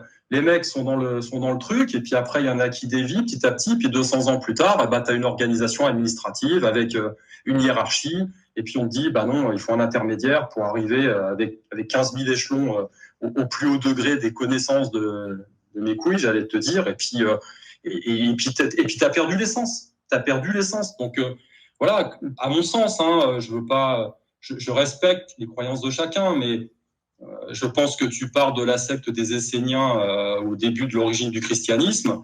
Et puis, si tu arrives à la Vulgate de Saint-Jérôme au IVe siècle, qui était épurée de tous les éléments qui étaient un petit peu, qui n'allaient pas dans le sens de ce qu'on voulait promouvoir, et puis tu obtiens ce que, voilà. Alors après, ça prend des siècles à se développer, parce que le côté un peu, si tu veux, à la base, les guerriers francs, bon, il faut pas, c'est un peu compliqué à domestiquer, si tu veux. Donc, on a encore besoin de leurs bras armés pour faire le boulot. Mais petit à petit, on arrive aujourd'hui, 2000 ans après, je sais pas, tu te promènes dans une église, tu vois les gens qui viennent prier là, les séminaristes, les machins, avec le pantalon en velours côtelé, on est très loin des Templiers, tu vois. Et donc, c'est pareil dans le monde musulman, c'est pareil partout. Mais il faut revenir à l'essence. Il faut revenir à l'essence. Je veux dire, même quand on parle du bouddhisme, on va te dire à un moment donné l'amour, le machin, le tout ça. Oui, ok. Et puis on va te parler de l'ego qu'il faut niquer pour pouvoir enfin laisser parler le tout ça. Mais c'est une connerie. Je veux dire, si t'as pas d'ego, comment tu peux, à un moment donné, t'astreindre à tous les exercices qui sont nécessaires pour t'élever Donc non, l'ego, on en a besoin, il s'agit de le domestiquer. C'est un outil comme le reste, mais il ne s'agit pas de l'annihiler, c'est complètement autre chose. Donc, là aussi, ça demande encore une fois un travail. De la même façon que dans la finance, tu peux faire confiance à un Gugus, tu prends un livret A et puis tu pries pour que ça se passe bien. Bah après, tu rentres dedans, tu rentres dans la logique financière, tu rentres dans tout ça. C'est compliqué, c'est pas évident, ça demande peut-être des années à comprendre comment ça marche. Bah, la spiritualité, la religion, c'est exactement pareil. Je veux dire, soit tu prends le package, ou alors tu creuses dans les philosophies qui te sont proposées, tu essayes de trouver une essence commune, parce que moi, je reste persuadé qu'il y a un tronc commun, tu sais. Il y en a qui parlent de tradition primordiale. Je suis assez d'accord là-dessus. Et tu vas retrouver, l'essence, quoi. Tu vois, j'avais fait une vidéo une fois sur l'idée d'être le retour karmique de quelqu'un, tu vois, parce que on dit toujours, et notamment en christianisme, tu vois, il faut tendre la joue gauche. Tu parlais de tendre la joue gauche, tendre la joue droite, machin, etc. Mais oui et non, parce que tu peux, dans la bienveillance, décider d'être le retour karmique d'une ordure et lui mettre un putain de stop. Pourquoi ? Parce que déjà, ça l'empêchera de nuire. Et en plus, ça lui laisse l'opportunité de comprendre, en ayant pris un stop, que peut-être il fait mal les choses. Tu vois ? Donc à ce moment-là, tu joues pas à la serpillière, puisque tu acceptes ton rôle de positionnement, dans la bienveillance, encore une fois, tu vois, on n'est pas, parce que toi, tu dois aussi peut-être grandir, t'éveiller, mais donc voilà, je pense que tu t'intéresses au bouddhisme, va vers le stoïcisme, tu vois, ça sera un peu du bouddhisme à base de testostérone. Je veux dire, voilà. Il y en a pour tout le monde. Je pense qu'il faut faire effectivement une recherche personnelle là-dedans, et puis se faire ses propres convictions, et puis ne pas suivre bêtement, parce que les messages sont bons dans toutes les religions, il y a des bonnes choses à prendre, mais il y a effectivement cette dimension, comme tu l'as souligné, de domination, parce que c'est fait par des humains, tout simplement, et que tout système au début, je veux dire, la 5e République de Gaulle, aujourd'hui, c'est Macron, quoi, tu vois. Bon, bah voilà, Macron, c'est pas De Gaulle. Ah ouais, parce que ça évolue, et puis ça évolue pas forcément au bon sens. C'est une histoire de cycle, tout ça, tu vois. On est la représentation du macrocosme. Je veux dire, tu grandis, tu es dans la force de l'âge, puis après, tu vieillis, tu as moins de force, puis à un moment donné, tu dois tirer ta révérence. Les institutions humaines, c'est la même chose. Les religions étant portées par des hommes qui sont faillibles, on a la même chose aussi. Je veux dire, voilà. Alors même le christianisme évolue aussi, pas forcément dans le bon sens. Enfin, je pense que les évêques du 7e siècle qui portaient l'épée, c'est plus les évêques d'aujourd'hui, tu vois, qui font la promotion du vax. Bon, bref. Voilà, on revient toujours aux mêmes choses, c'est qu'il y a une dimension cyclique dans tout ça, puisque c'est fait par des hommes, et je pense qu'à l'origine, il y a un message quand même. On a eu des éveillés dans toutes les traditions, dans le monde entier, des gens qui sont venus, qui ont montré des voies de réalisation. Je pense que la plupart des gens sont feignants, donc ils préfèrent s'inscrire dans une démarche collective plutôt que de se sortir les doigts et de se dire qu'ils peuvent s'auto-réaliser eux-mêmes en travaillant, quoi, tout simplement. Absolument. Non, c'est tout à fait vrai. Alors peut-être avant de continuer sur le contenu de ton livre, on a des questions qui ont été mises sur mon Patreon. Alors on va commencer par les plus dernières. J'ai un tout petit peu trié parce que la première question que j'ai vue, elle était tout de même assez était liée à une pratique de loisir, donc je vais la laisser passer. Alors, pratique de loisir. Oui, non, c'était bref. Ceux qui ont posé la question, qui ont débattu, comprendront. Question complémentaire, aurais-tu un livre, un film, un artiste musical, donc c'est pour Emmanuel, à nous partager qui t'accompagne dans les moments difficiles? Et puis, peut-être, question... Alors, commençons par celle-là. Un film, un livre, un artiste musical que tu aimes bien, qui t'accompagne. Alors, j'en ai plusieurs, finalement, si tu veux, qui correspondent à des périodes... Alors, si tu veux, à la base, je suis musicien aussi, guitariste depuis des années. Donc, j'adore les guitaristes. Enfin, j'ai des guitar heroes comme ça qui m'ont toujours impressionné, comme Gary Moore, par exemple, qui est un guitariste incroyable, bourré de feeling. Tu le vois, moi, je l'ai vu en concert, il se bat avec sa guitare, quoi, et en même temps, il lui fait l'amour en même temps. Tu vois,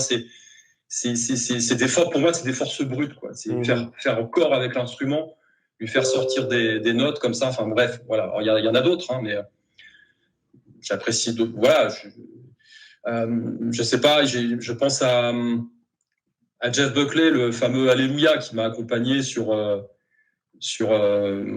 décès de ma mère. Je pense aussi au Conte Paltilo. Voilà, c'était au décès de mon père.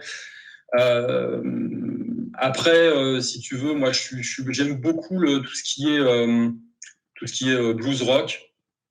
J'adore la musique des années 70, des groupes comme Eagles. Enfin, j'ai revu une vidéo la dernière fois d'Hotel California, mais c'est putain de musiciens, quoi. C'est juste fantastique ce qu'ils font. Après, il y en a plein, tu vois. Je suis aussi un homme des années 80, donc il y a toute la musique des années 80 qui est festive, qui est pétillante. Ça c'est chouette. Après, les films, il y a des films qui m'ont marqué. Alors, des fois, je peux faire le grand écart, si tu veux. J'ai adoré le film, le premier Highlander avec Christophe Lambert, déjà parce que c'était tourné à l'époque comme un clip vidéo. Ouais. J'ai adoré le message de Russell Mulcahy, le réalisateur. Comment ? Oui, Russell Mulcahy, exactement. Ouais. Et les flashbacks comme ça à l'époque médiévale, enfin étant moi-même historien à la base, j'ai adoré l'histoire de ce guerrier là qui traverse le temps, qui souffre aussi parce qu'il est seul finalement, tu vois, mais en même temps cette quête aussi. Enfin, j'ai trouvé ça m'a parlé. Et en parallèle, à cette époque-là, j'ai adoré aussi Marche à l'ombre, tu vois, parce que je trouve que c'est une super comédie à la française, les deux potes qui partent comme ça en expédition, il leur arrive un tas de trucs, les musicos un peu ratés, c'est plein d'humour, c'est pétillant, j'adore ça. Après, t'as des films qui sont un peu plus noirs, voilà, enfin, j'aime beaucoup de choses à vrai dire, tu vois, ça dépend vraiment des moments. Alors les ouvrages, les ouvrages, c'est pareil. Moi, à la base, j'ai beaucoup d'ouvrages techniques. Je me suis surtout pas mal gavé d'ouvrages techniques, à vrai dire. J'adore ça. Donc ça va de l'histoire évidemment, bien évidemment, à l'ésotérisme. Et ça, je te parle de ça depuis que je suis ado. Hein, donc c'est ça. Voilà. En allant vers évidemment tous les ouvrages en ce qui concerne la préparation physique, sportive, l'histoire des arts martiaux dans toutes les disciplines, que ce soit l'histoire, les techniques, l'évolution des techniques. Donc voilà, j'ai une boulimie d'ouvrages comme ça. Après, en ouvrage un peu plus, romancé, difficile. J'ai adoré le Siddhartha d'Hermann Hesse. Je trouve que c'est un petit ouvrage qui est finalement assez facile à lire et qui nous renseigne bien, si tu veux, sur la condition d'un homme qui veut s'éveiller, qui doit être amené, qui doit, au fur et à mesure de son évolution, être amené à se détacher de beaucoup de choses. Parce que je trouve que c'est assez représentatif de ce que l'on doit vivre. On est amené à dire souvent au revoir, en fait. Hein, voilà. J'ai beaucoup aimé aussi le héros aux 1000 visages de Joseph Campbell, qui est le prototype de l'ouvrage utilisé par les scénaristes américains, et qui est un type qui a fait une recherche à travers tous les mythes de l'histoire de l'humanité et qui a défini un schéma traditionnel. Et on est un peu, encore une fois, sur une histoire de quête individuelle, et tu te rends compte quand tu as vécu suffisamment longtemps sur cette terre que tu reproduis un peu ce schéma toi aussi à travers ta vie, quoi, pour un peu que tu sois laissé quand même laissé à vivre, hein, parce qu'il y a beaucoup de gens qui ne font que survivre. Donc voilà, des ouvrages comme ça. Moi, j'aime bien apprendre des choses dans les ouvrages, en fait. C'est sûr. Alors, on nous pose une question qui est peut-être la question santé la plus importante de tous les temps, et j'ai lu pas plus tard qu'hier une statistique. La question est, as-tu un conseil pour aider à arrêter à fumer et à boire ? Il faut savoir que arrêter de fumer si tout le monde arrêtait de fumer, ça aurait des conséquences sur la santé supérieures à un traitement parfait à 100% contre le cancer. au niveau de coût de santé, au niveau de longévité. Rien que cet élément-là pourrait... disons que si l'humanité entière arrêtait de fumer, on aurait moins de morts, moins de coûts de santé, comme s'il n'y aurait pas de cancer du tout. C'est assez étonnant. Oui, c'est assez énorme. Alors, moi, je suis pas trop partisan des trucs et astuces parce que j'y crois pas. Moi, je crois plutôt, si on fait un parallèle avec l'informatique, si tu veux, et à un moment donné, il faut écraser le disque dur et il faut se reprogrammer. Et ça veut dire quoi? Ça veut dire qu'il faut apprendre à voir la vie différemment, à voir les choses différemment, et que souvent, des travers comme ça viennent d'un problème psychologique quelque part.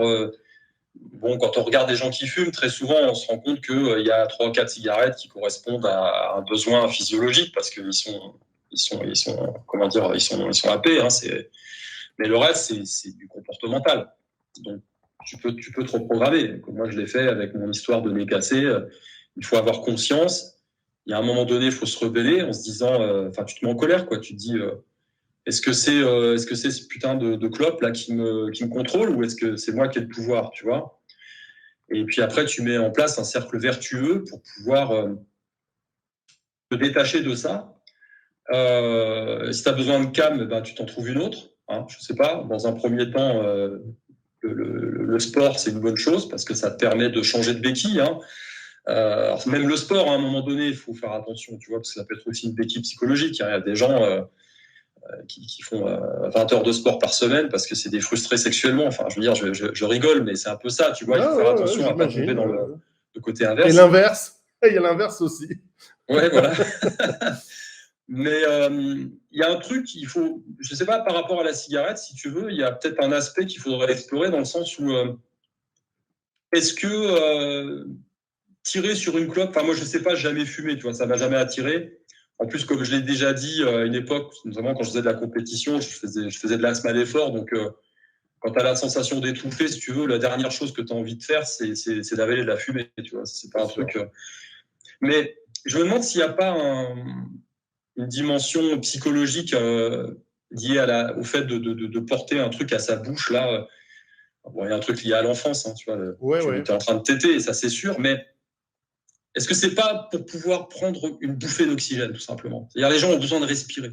À un moment donné, tu as besoin de respirer, et le fait de prendre ta clope et de tirer là-dessus comme si c'était la fin du monde, c'est une façon pour toi de prendre une grande bouffée d'oxygène, en fait, tu vois? Et est-ce que ta bouffée d'oxygène, tu peux pas la prendre ailleurs plutôt que de tirer sur ce truc-là, quoi? Tu vois? Ouais. Non, mais complètement. On va peut-être y réfléchir. Totalement. Alors, je noterai pour une anecdote rigolote. Alors, tout d'abord, je dois dire que c'est exactement, à mon avis, la réponse. C'est-à-dire que, quelle que soit notre addiction, la raison, elle est psychologique. Alors, il y a des techniques, parce qu'effectivement, on peut être, par exemple, libéré de la raison psychologique qui nous fait fumer, mais ensuite, on a l'addiction physique qui est due à la nicotine.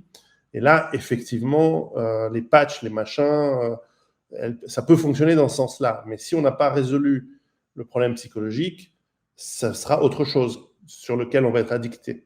Ouais, tu vas tourner en boucle. Moi, par exemple, c'est la bouffe. Moi, dès que j'ai du stress, je mange. Et c'est mal. Au bout d'un moment, je veux dire, j'ai plus le métabolisme de quand j'avais 20 ans. Et pour les grands amateurs de littérature, l'un des grands auteurs du XXe siècle, c'est Stephen King. Dans son recueil de nouvelles qui s'appelle Danse macabre en français, en anglais, je crois que c'était Night Shift, donc qui date de 1978. Il y avait une nouvelle qui s'appelait Desintox Inc. en français, là, c'était Quitters Inc. dans la version américaine, où en fait un grand fumeur décide d'embaucher, il voit une petite annonce un peu bizarre, et il dit « Nous vous garantissons à 100% que vous allez arrêter de fumer », et il souscrit à ce service. Et en fait, ce sont des gens qui disent en fait, il n'y a rien à faire, on va vous surveiller. Et interdiction de fumer, vous allez voir, ça marche. Alors le type, il dit bon, il passe un jour, 2 jours, au bout de 3 jours, il fume en cachette, enfin il fume une cigarette. Et le lendemain matin, débarquent 2 gorilles chez lui, enfin 2 types baraqués, donc 2 grands mecs, et ils le tabassent et lui disent voilà, chaque fois que tu vas continuer à fumer, on va te fracasser la gueule. Ah, ça peut être efficace aussi, ça. Et le mec, il dit, mais attendez, et lui, il dit, non, mais tu peux pas sortir du contrat, c'est impossible, ça n'existe pas. Chez nous, il n'y a pas de personne quitte. tu es obligé de continuer. Alors le mec, il tient 2 semaines et puis il en fume une dans une armoire au boulot cachée. Et les mecs l'embarquent, ils lui coupent un doigt. Enfin, Ah oui, d'accord. et le type, alors il tient, et puis au bout de 3 mois, il craque, il se dit non mais ça, ils ne peuvent pas me surveiller, tout ça. Et il rentre chez lui, il se passe rien, puis il trouve une cassette vidéo, il met dans le magnétoscope, parce que c'est 1978, hein, et il voit ses gosses et sa femme qui sont kidnappés en train d'être torturés. D'accord. Et le mec bah voilà, à la fin, évidemment, il arrête de fumer. Parce que finalement, il a une contrainte beaucoup plus grande que le plaisir que lui procure son addiction. Et à la fin, moi, j'aime pas cette méthode parce que parler de volonté, c'est donner à 100% la faute à l'individu. Or, ce n'est pas 100% la faute de l'individu, parce qu'il y a des aspects psychologiques sur lesquels on peut travailler. Néanmoins, c'est quand même une question de volonté. Et moi, j'en suis conscient parce qu'on a tous nos travers, nos trucs. Et voilà, ben, c'est à nous aussi de faire ce travail. Ouais, il y a un travail de volonté. Mais après, si tu veux, il faut juste se mettre dans un cercle vertueux. C'est ça. Parce que si tu es toujours dans l'opposition, il y a un moment, tu vas craquer. Enfin, je veux dire, si tu as un problème avec les gâteaux, t'en achètes pas, tu vois. Comme ça, quand tu ouvres le placard, il n'y a rien. Et puis tu te dis, bon, tu mets un post-it, fais 10 pompes. Bon, bah, ouais, ok, d'accord. Exactement. Voilà, ça marche donc bien. là, s'il n'y a pas, bah, tu n'es pas tenté, tu vois. Je veux dire, il y a plein de petits trucs comme ça. Puis après, remplace ton addiction par une autre addiction. Ouais, moins grave. Moins grave dans un premier temps. Pour moi, c'est l'activité physique. Parce que de toute façon, c'est bon pour la tête aussi. Donc, on en revient toujours au même. Pour moi, c'est la base. C'est la base de tout. Et c'est bon pour la tête aussi. Et ça va te détourner, enfin, ça détourne les gens de. Voilà, alors Stephen King, je ne sais pas ce qu'il fume, mais en tout cas, on peut se poser la question. Ah, mais mais moi, simples idées. En lisant, j'ai lu tous les Stephen King depuis toujours. Pour moi, il est évident que c'est un homme qui, jeune, a subi des violences sexuelles. C'est évident. Ouais. Tout comme Freddie Mercury, tout comme... comment il s'appelle cet acteur très connu américain Leonardo DiCaprio, c'est une évidence. Ça se voit gros comme une maison sur son visage. Bon, après, je ne suis pas un spécialiste de la chose, mais voilà, qu'on parlait d'instinct, je le sais, c'est comme ça. Donc, j'ai beaucoup de compassion pour ces gens-là. Malheureusement, voilà, parfois, on est au mauvais endroit, les parents ne sont pas là. Ouais, c'est ça. Ça brise un peu aussi, quand même, une personnalité. Mais bon, ils ont réussi à sublimer d'une certaine façon par leur activité. Exactement. Alors, on va continuer les questions, parce qu'il y en avait d'autres. Alors, elles sont quelques-unes. Alors voilà, la colère. Néoléto, j'ai un chapitre sur la colère dans mon prochain livre. La colère, c'est comme la peur, ça s'utilise, mais c'est difficile, la colère. C'est beaucoup plus compliqué. Ouais, alors, mais pour moi, c'est une énergie. C'est exactement, c'est ça. Pour moi, la colère, c'est comme quand tu allumes la mèche pour mettre le feu aux poudres, tu vois. Et il faut l'utiliser, cette colère, parce que de toute façon, elle est inhérente à l'humain, à ta part d'animalité, et que si tu ne fais que la renfermer, déjà tu te prives, tu peux être malade, et puis tu te prives d'une énergie. Une énergie quand l'énergie est là, il faut la transformer, quoi. Après, tu laisses pas libre cours à ta colère, il faut la surfer, il faut la contrôler. Tu te laisses pas contrôler par la colère. Mais non, la colère, c'est bien. Parfois, il faut se mettre en colère, quoi. Je veux dire, c'est le début de quelque chose. Donc non, moi le truc où tu te mets en tailleur fleur de lotus et non, c'est pas mon truc, ça. Ouais, avec le bémol suivant, c'est que parfois on utilise par la manipulation, on te met dans une situation de colère parce qu'il y a l'intention de te mettre dans cette colère. Et donc il faut faire juste un peu attention, de se poser de bien se poser la question de pourquoi est-ce qu'on ressent les émotions. Mais ça vaut pour la peur aussi. Si on a le temps, évidemment, si on est surpris, etc., c'est autre chose. Mais se poser la question de pourquoi est-ce qu'on ressent ce qu'on ressent à un moment donné, ça c'est très important. Et ensuite, canaliser ce que l'on ressent pour... Alors tu parlais tout à l'heure de sublimation, ça peut être effectivement le travail, ça peut être la créativité, ça peut être, par exemple, tu parlais tout à l'heure de la frustration sexuelle. Beaucoup de grands artistes, surtout à l'époque où, par exemple, l'homosexualité était totalement impossible, ou en tout cas, elle ne pouvait pas être pratiquée beaucoup d'artistes étant homosexuels, sublimaient leur manque de sexualité parce qu'elle était impossible par une création magnifique. C'est souvent ce qu'on soupçonne d'être à la source de, par exemple, Léonard de Vinci. Mais voilà, donc on peut aussi se dire peut-être l'art moderne est beaucoup moins bien parce que justement il y a moins de relations, je pense. Il y a moins de soupapes. Enfin, il y a plus de soupapes. J'ai rien dit par rapport au pape. Voilà. Alors, question suivante. Alors, il y a des questions, excusez-moi, par exemple, celle sur le réchauffement climatique. On va peut-être les passer dans une autre fois. J'ai déjà répondu dans une vidéo sur YouTube, mais voilà, une question pour Emmanuel qui est intéressante. Quelles seraient les valeurs morales et physiques essentielles à transmettre à son fils de manière générale? Voilà. Quelles seraient les valeurs morales et physiques qu'on doit transmettre à nos enfants? Alors, en priorité, parce que c'est celle que mon grand-père m'a transmise il y a des années, et il me l'a étayé par une anecdote que j'ai relatée dans un de mes ouvrages, dans Puissance brute. Mon grand-père était un grand sportif. C'était aussi un tempérament. Il a fait la Seconde Guerre mondiale, engagé volontaire. Il avait à peine 18 ans. Il a fait de la boxe. Il a fait un des premiers à faire du judo, etc. Et il me disait toujours, quand j'étais gamin, quand j'allais m'entraîner en gymnastique, parce qu'à l'époque, il y avait des cours de gymnastique partout, a priori, maintenant, c'est plus... Il me disait, sur le fronton, il y avait écrit « Sois fort, tout le monde compte sur toi, mais toi ne compte sur personne ». Voilà ce qu'il m'a dit, mon grand-père. Et il me disait, je l'ai toujours vérifié dans ma vie, et il me sortait cette anecdote d'anciens combattants, si tu veux, où ils s'étaient retrouvés une fois dans une rue et ils avaient balancé des gaz et il a fait passer tous ses potes, il leur a fait passer, en faisant la courte échelle, un mur et les mecs se sont tous carapatés. Ils l'ont laissé là. Et il m'a dit, comme j'étais sportif, j'ai réussi à sauter, à gripper le bord du mur, je fais un rétablissement, je suis parti. Et quand il a retrouvé ses potes, ils lui ont dit, il leur a dit, vous auriez pu m'attendre, machin et tout. Et les mecs leur ont dit, on savait que tu t'en sortirais, t'es sportif. Et voilà.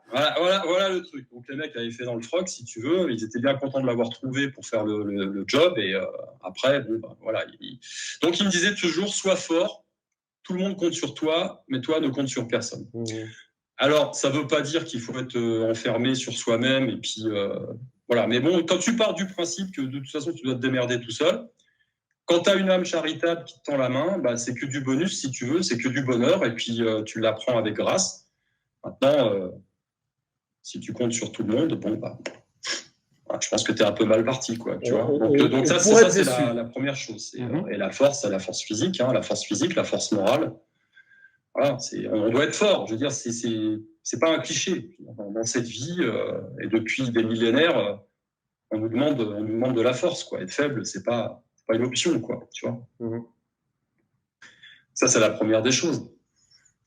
Après, il y a des petites règles de vie, voilà, que tu peux, voilà, ne pas attendre. Celui qui attend, c'est toujours celui qui se fait avoir. Enfin, des choses comme ça, tu vois. Voilà. Après, si tu veux. Moi, c'est des messages que je vais distiller. J'aime pas asséner des vérités toutes faites comme ça, surtout avec des gamins ou des gens qui grandissent. Je considère plutôt mon action comme un accompagnement en fonction des besoins dont ils ont, qui manifestent ponctuellement, si tu veux. Tu vois, je veux dire, quand tu grandis, un enfant qui grandit, tu dois l'accompagner. Donc, il faut lui laisser faire ses expériences et puis tu le mets en garde. Tu dis, moi, je fais ça avec mon fils encore, tu vois. Il est jeune, donc il a des lubies, machin. Je dis, écoute, on va limiter la casse, mais fais ton truc, puis on en reparle, quoi. Tu vois. Moi, je pense que c'est ça plutôt. Puis en général, ça loupe pas, quoi. Il revient vers moi avec un petit sourire en coin. Il dit, ouais, t'avais raison. Donc voilà, je pense que c'est un travail qui se fait, si tu veux, un travail d'accompagnement. Je pense que quand on a suffisamment de bouteilles, qu'on a vécu des trucs, voilà. Après, il faut pas asséner ses vérités aux gens. Chacun a sa propre vie, ses propres vérités à découvrir, tu vois. Mais après, il y a effectivement des principes comme ça. Je pense que la force, elle est centrale.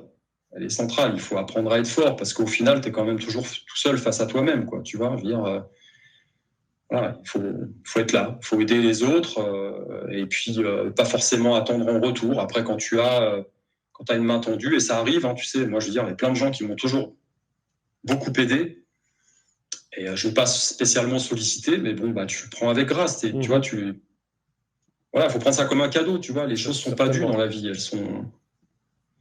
Chacun a fait son truc dans son coin et puis voilà, quoi. Après, ce qu'il faut, c'est se regrouper, se réunir entre personnes qui ont un socle de valeurs communes, c'est important, tu vois.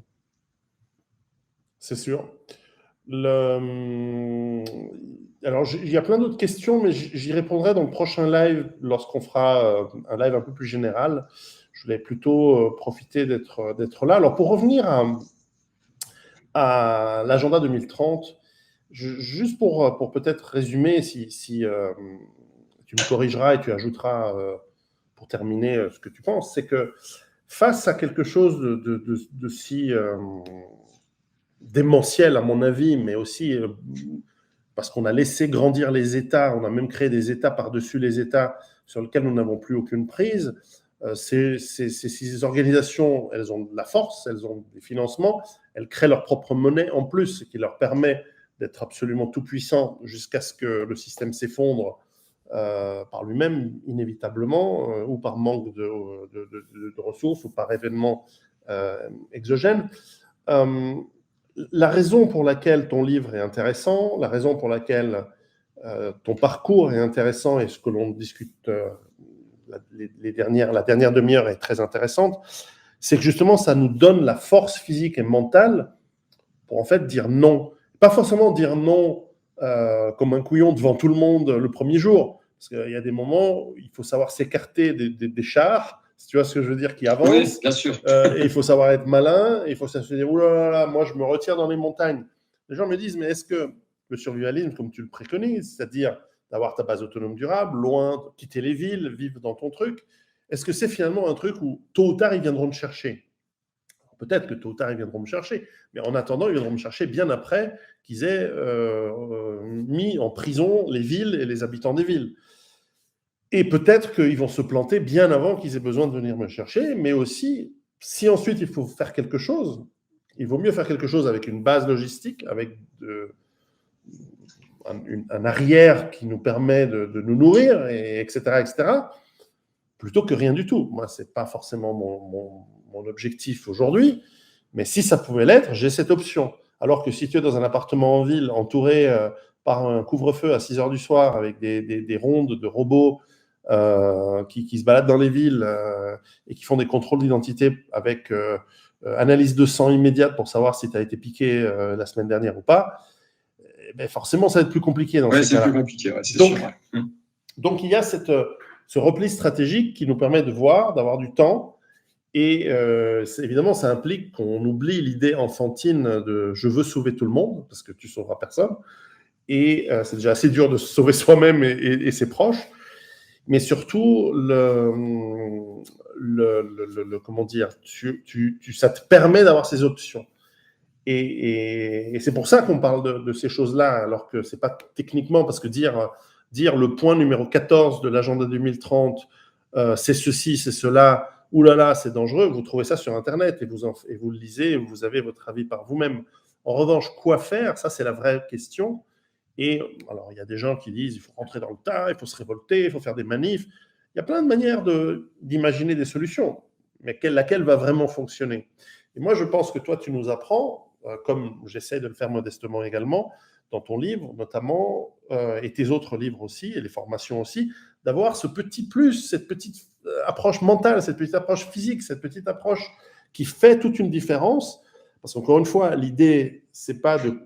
Tu sais, il y a cette fameuse blague, et je termine avec ça, je te laisserai conclure aussi longtemps que tu veux. L'idée face à un loup affamé ou un ours affamé, ce n'est pas de courir, d'être le champion du monde et de courir aussi vite que Usain Bolt. L'idée, c'est de courir juste un tout petit peu plus vite que celui qui court le moins vite. Parce que c'est lui qui se fait choper, et pendant que l'ours le bouffe, toi, tu as le temps de voir ce qui se passe et de réfléchir et de mettre en place ton OODA loop, observer, orienter, décider, agir, et d'aller à la bagnole, prendre ton fusil, revenir et te flinguer ce connard de plantigrade. Ou pas, ou tu te casses et puis tu dis quelle connerie que j'ai faite d'aller faire cette randonnée avec ces cons. Mais C'est voilà. ça. Donc, je te laisse conclure. Non, après, on est dans la partie stratégique. Je pense qu'effectivement, il faut partir d'un constat simple, c'est que tu as une force d'opposition face à toi qui est incommensurable d'entrée de jeu. Maintenant, est-ce que c'est une raison pour baisser les bras, ne rien faire, et puis soit se voiler la face et oublier que tu as pris la bonne pilule de couleur, ou enfin... Non, pourquoi? Parce que dans l'histoire, ça a toujours été comme ça. Enfin, je veux dire, c'est toujours des minorités qui bouleversent la donne. Il y a toujours un événement exogène qui fait...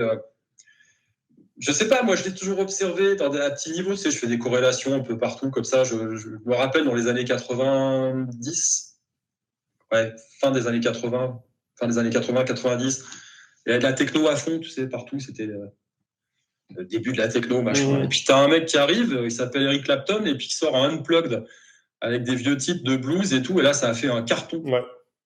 Ça a fait un carton. Le mec, il arrive avec une guitare acoustique, bon, c'est quand même Clapton, hein. Ouais, mais bon, quand même, en pleine période techno. Et après, les mecs sont engouffrés là-dedans, tout le monde faisait son Unplugged.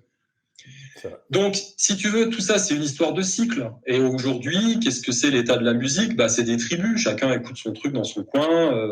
Tout ça, c'est évolutif. Donc, mettre en place une stratégie, elle est indispensable. Savoir si elle va fonctionner ou pas, d'un point de vue spirituel, j'ai envie de te dire, c'est même plus la question. Ce qui est important, c'est de faire quelque chose, parce que déjà, si tu es inactif, ça va pas le faire. Tu vas pas être bien dans ta tête.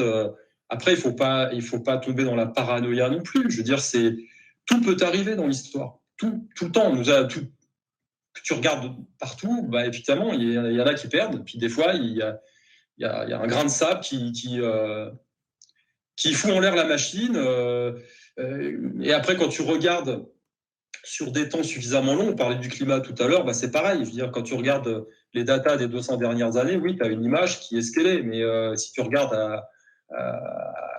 avec des amplitudes de milliers d'années, bon, bah, tu te rends compte que tout ça, ça oscille, quoi. Il y a eu des périodes de glaciation, il y a eu des périodes de... Tu vois, je veux dire, si on n'arrive pas à ramener, on va dire, un peu de raison dans tout ça, peut-être que c'est la Terre qui s'en chargera. Et puis on va se prendre dans la tronche une énième glaciation, j'en sais rien, météorite. Enfin, voilà, donc à partir de là, il faut quand même cultiver une certaine sérénité par rapport à tout ça, tu vois. Quelque part, c'est un jeu d'opposition aussi, tu vois.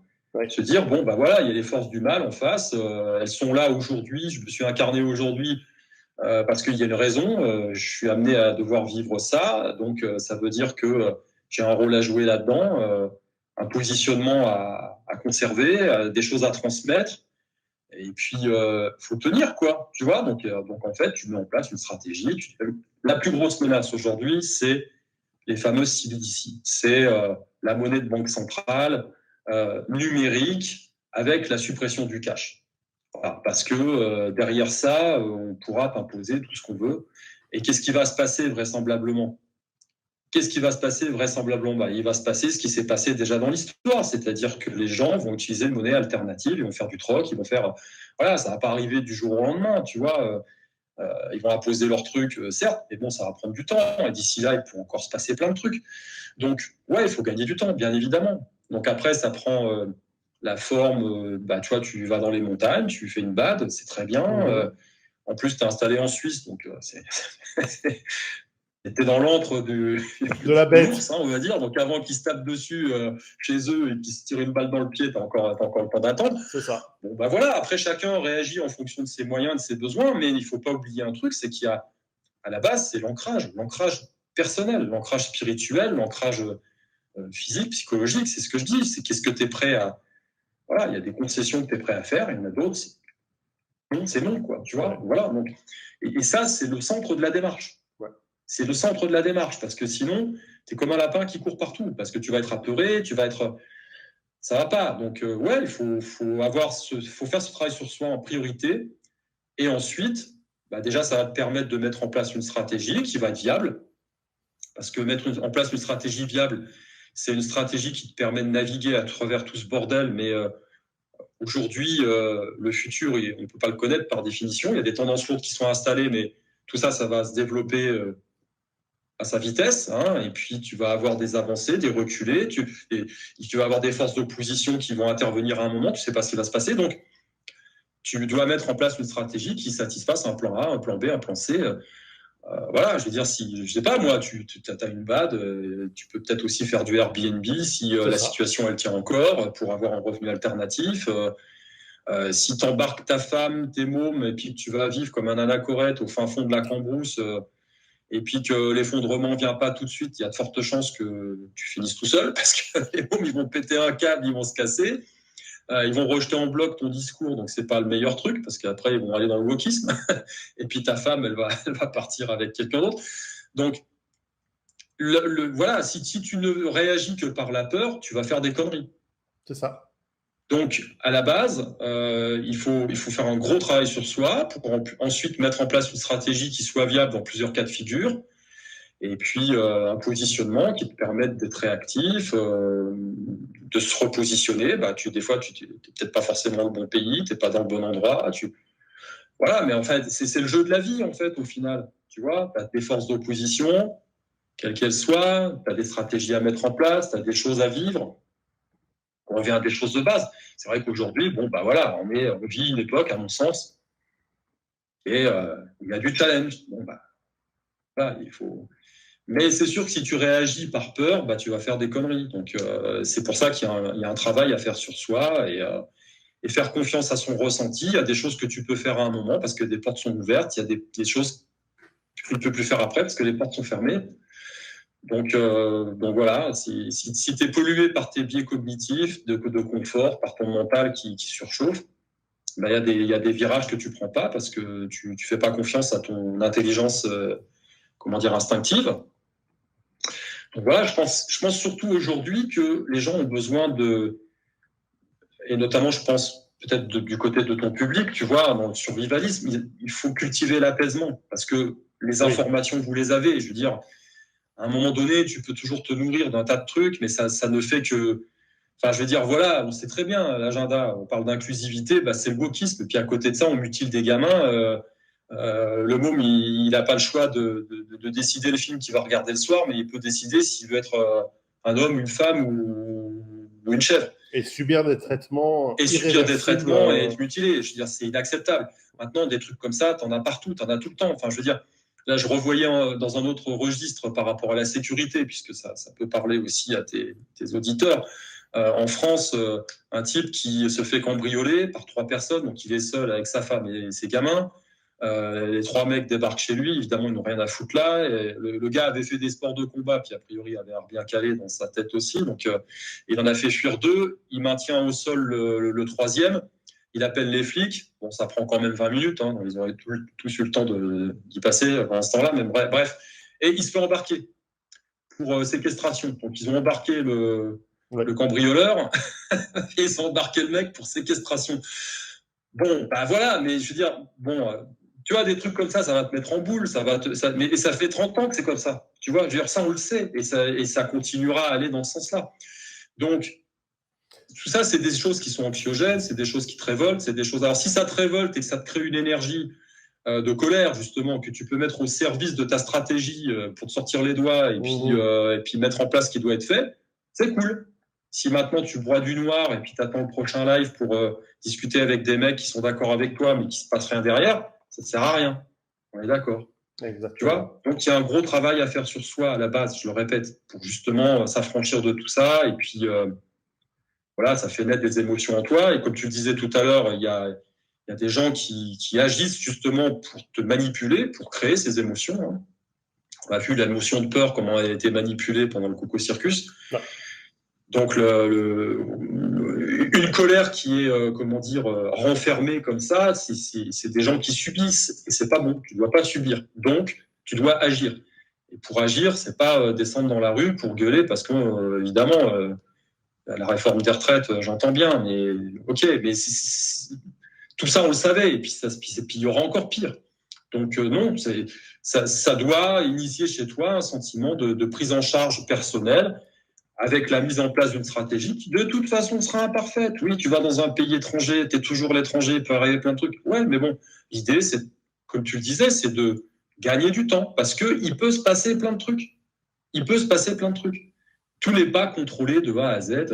Voilà, je veux dire, on a affaire à des gens, je pense, moi je ne suis pas dans ces cercles-là, ce sont des gens qui sont très intelligents, qui ont évidemment une moralité plus que faible, on va dire ça, mais qui sont des opportunistes, qui savent rebondir, qui sont stratèges, qui sont justement pas pollués par des sentiments qui vont les limiter. Donc, ils peuvent très bien mettre en place un tas de trucs et puis utiliser des crises. Il y a un adage qui dit « ne jamais laisser passer une bonne crise sans l'utiliser ». Donc voilà, ils vont pas forcément créer une crise, mais ils vont utiliser cette crise comme une opportunité. Je pense que nous, en face, de l'autre côté, on doit agir de la même façon.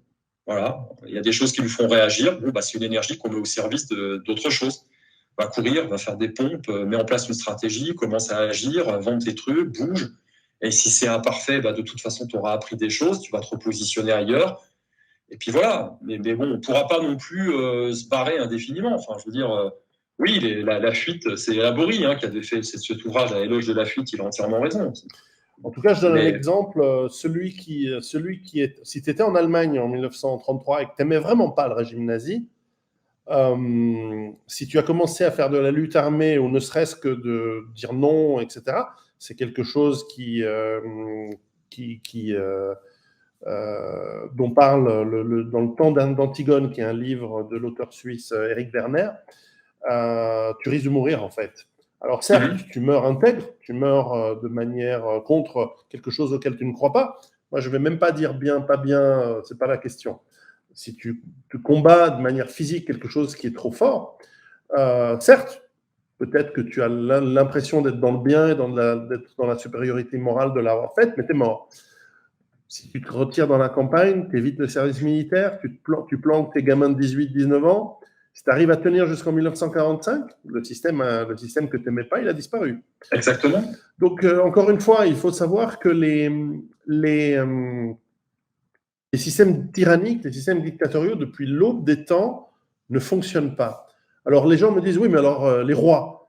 Un roi n'est tyrannique que jusqu'à un certain point, parce qu'il doit mettre en place un système. C'est pour ça que, fondamentalement, le système monarchique est pas mal, parce qu'il met de l'eau dans son vin. Alors après, de temps en temps, il y a des dérives. Alors, on pourrait dire, un système tyrannique, c'est le système qu'a mis en place Louis XIV, mais en fait, il était tyrannique surtout pour les nobles. Parce que la population... il détenait, parce qu'il y avait une lutte de pouvoir interne. Donc, il avait très bien compris, notamment depuis la Fronde, qu'il devait... c'est pas les paysans qui devaient tenir, c'était les nobles, la noblesse, bien évidemment. Alors certes, il les a écrasés d'impôts, les paysans et les autres, mais même le système tyrannique de Louis XIV, si on peut appeler ça une tyrannie, moi je m'en contenterais par rapport à ce qu'on a aujourd'hui, c'est ce qui arrive. Il a tenu 2 siècles, puisque c'est 1600 et quelques, son couronnement, jusqu'à la Révolution française. Alors après, ça a été remplacé par un autre système tyrannique, mais au fond, le 19e siècle en France, c'était un siècle assez tranquille, assez doux. Et même le 20e siècle, c'était relativement doux. Donc, alors évidemment, il ne fallait pas se faire recruter pour aller faire Verdun, mais ça, à l'époque, les gens, il ne faut pas savoir qui se faisait avoir. C'est sûr. Et voilà. Il y a quelques questions, mais on les traitera dans un prochain live sur les systèmes. Il y avait des questions intéressantes. Je vous remercie d'avoir posé plein de questions, mais c'est vrai qu'on essaie de rester dans le thème. Et Emmanuel, je te remercie. Je rappelle ton livre Apocalypse 2030 qu'on peut trouver dans les bonnes librairies ou en ligne, et bien sûr tes autres livres. Et d'ailleurs, en cas de tyrannie, on a toujours celui, je ne sais pas si tu le publies toujours, toi, Éducation physique d'un détenu, ça s'appelle ? Oui, l'entraînement d'un détenu. L'entraînement d'un détenu. C'est un des premiers que j'avais lu, et qui est très très bien. Avec ça, même sur quelques mètres carrés, vous pouvez quand même garder un esprit fort dans un corps affûté, malgré la prison. Donc ça peut servir. Exactement. Il y a toujours moyen, de toute façon, que tu utilises. Enfin, moi, quand j'ai fait l'armée, c'était pareil. Tu vois, j'avais embarqué toute la chambrée là. On était 14 là-dedans et ils nous avaient fait attendre.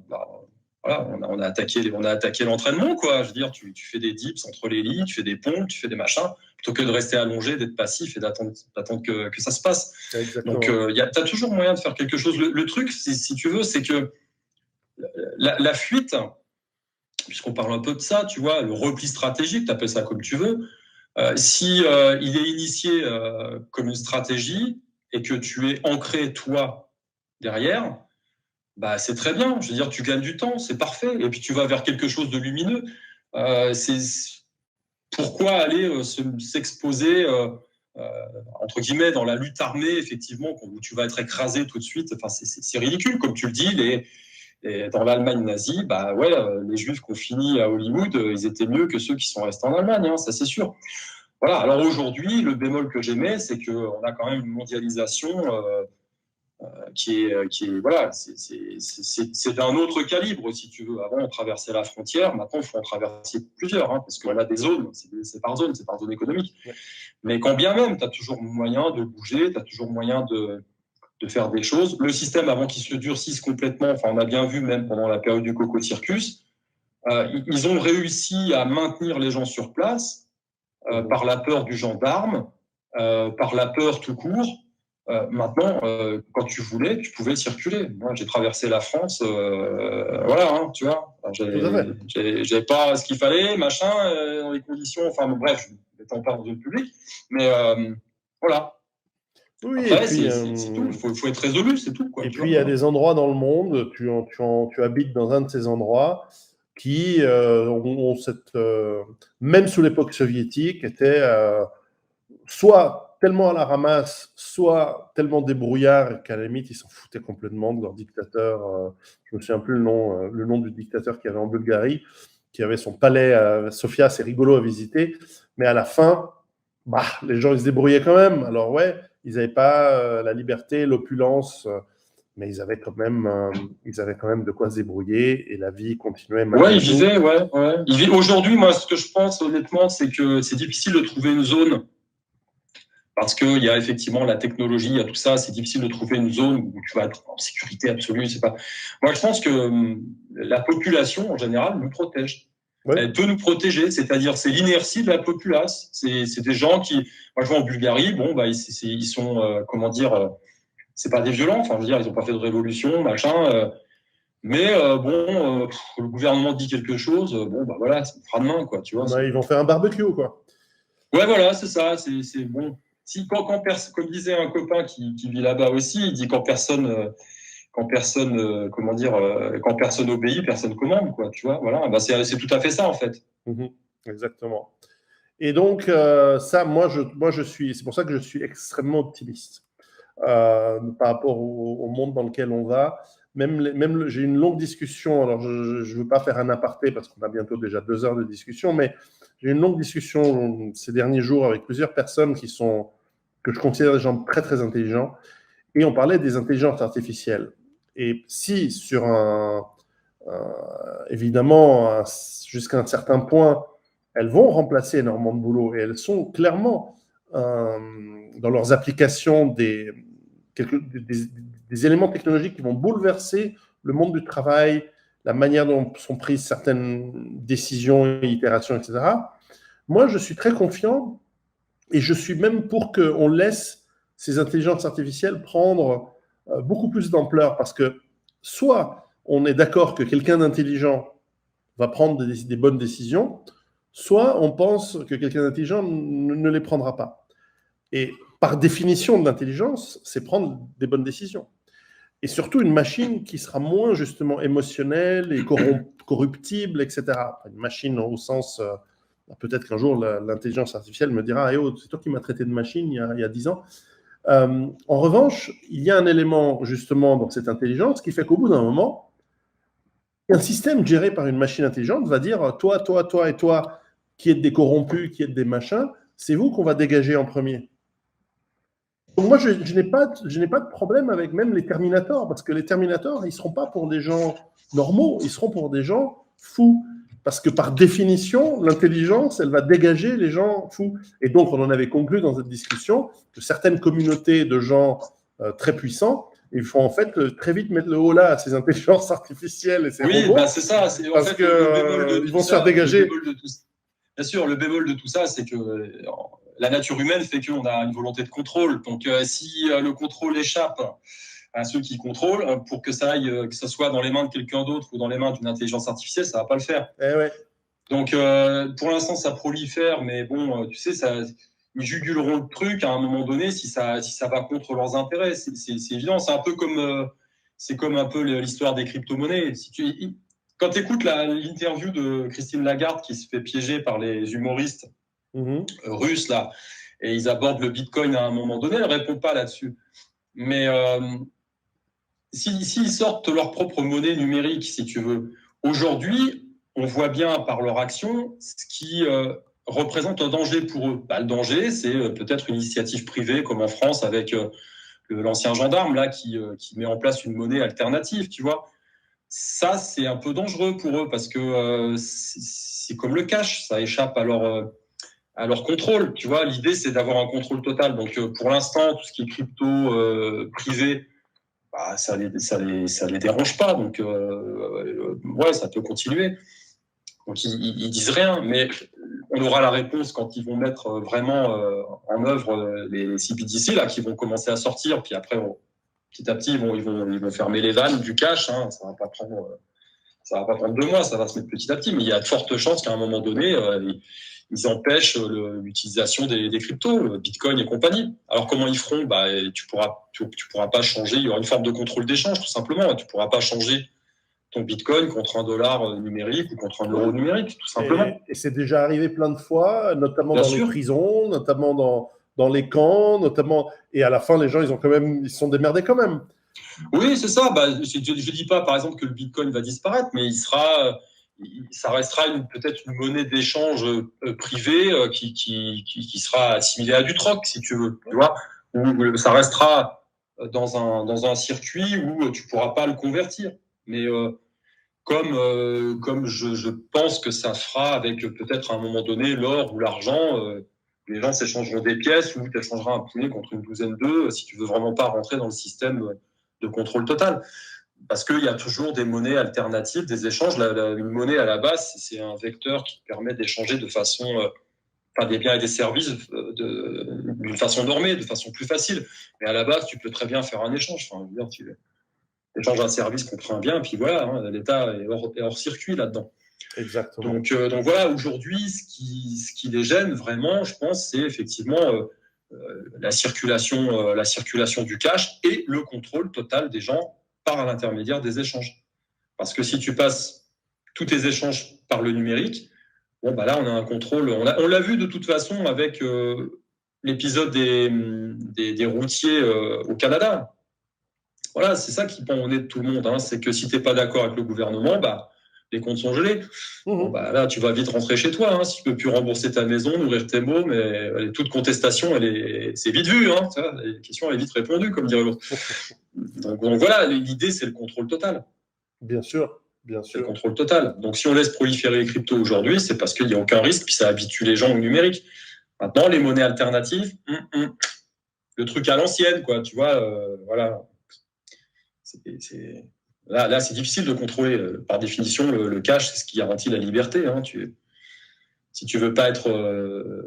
je l'avais vu la chaîne d'un ancien mec de la CIA là, sur YouTube et il disait ça, quoi. Je veux dire, voilà, tu veux disparaître de la circulation, tu t'installes dans une ville de moyenne importance aux États-Unis, mais conservatrice. Ouais. Voilà, tu trouves un boulot, tu utilises du cash, pas de téléphone portable. Alors, il faut Là, on parlait de discipline tout à l'heure, il en faut. Hein. Ouais. Mais c'est jouable. Si ta vie est en jeu, tu fais ce qu'il faut. Quoi, c'est d'ailleurs, ce n'est pas par hasard que pendant longtemps, au 19e siècle, mais encore aujourd'hui, le Far West, c'était un peu le lieu où les mecs qui étaient un peu ric-rac se barraient. Et encore aujourd'hui, en Russie, par exemple, en Chine, je pense que c'est plus compliqué. Mais en Russie, par exemple, aujourd'hui, c'est très connu. On dit que voilà, ça a des problèmes, tu pars au-delà de l'Oural. Ouais. Plus personne n'entendra jamais parler de toi et plus personne viendra te chercher. Parce qu'on considère que, voilà, t'es quelque part, tu te démerdes. l'État n'a aucun intérêt ni envie de venir voilà, tu n'as pas payé tes impôts à Moscou, tu te pars et ils ne viendront jamais te chercher. Après, si tu reviens, la débauche de moyens, si tu veux, est trop importante pour récupérer 3 mecs, ils s'en foutent. Exactement. À partir du moment où le bétail reste dans l'enclos, si tu veux. Alors, c'est un peu différent de ce qui s'est passé ces 3 dernières années, où on allait récupérer des mecs qui faisaient une randonnée avec des drones, des hélicos et tout ça. Mais ça, c'était une démonstration de force pour apeurer tout le monde. Mais dans l'histoire, on a toujours vu, tu as toujours des zones de non-droit, comme ça, comme tu le dis, le Far West. Il y aura toujours des zones comme ça qui seront un peu, voilà, il y aura. Exactement. Donc il y a toujours d'espoir de toute façon. Moi, je pense qu'il faut le prendre comme un challenge. Voilà, c'est tout. De toute façon, on n'a pas le choix. Hein. On est lancé, on est lancé dedans. Exactement. En tout cas, je te remercie beaucoup, Emmanuel. J'aime bien cette formule. J'aime bien cette formule et j'espère que ceux qui nous l'écoutent, laissez vos commentaires. J'espère que vous avez aussi apprécié cette nouvelle formule qu'on essaye depuis quelques temps, pas que ce soit tout le temps moi qui papote. De temps en temps, je reviendrai tout seul, mais j'aime bien inviter des amis, des gens qui ont des choses pertinentes à dire. Faites-moi savoir si vous voulez de Michel Drac en live un de ces soirs. En tout cas, merci beaucoup. Je mettrai tous les liens pour les infos, les livres, la chaîne YouTube et les formations d'Emmanuel.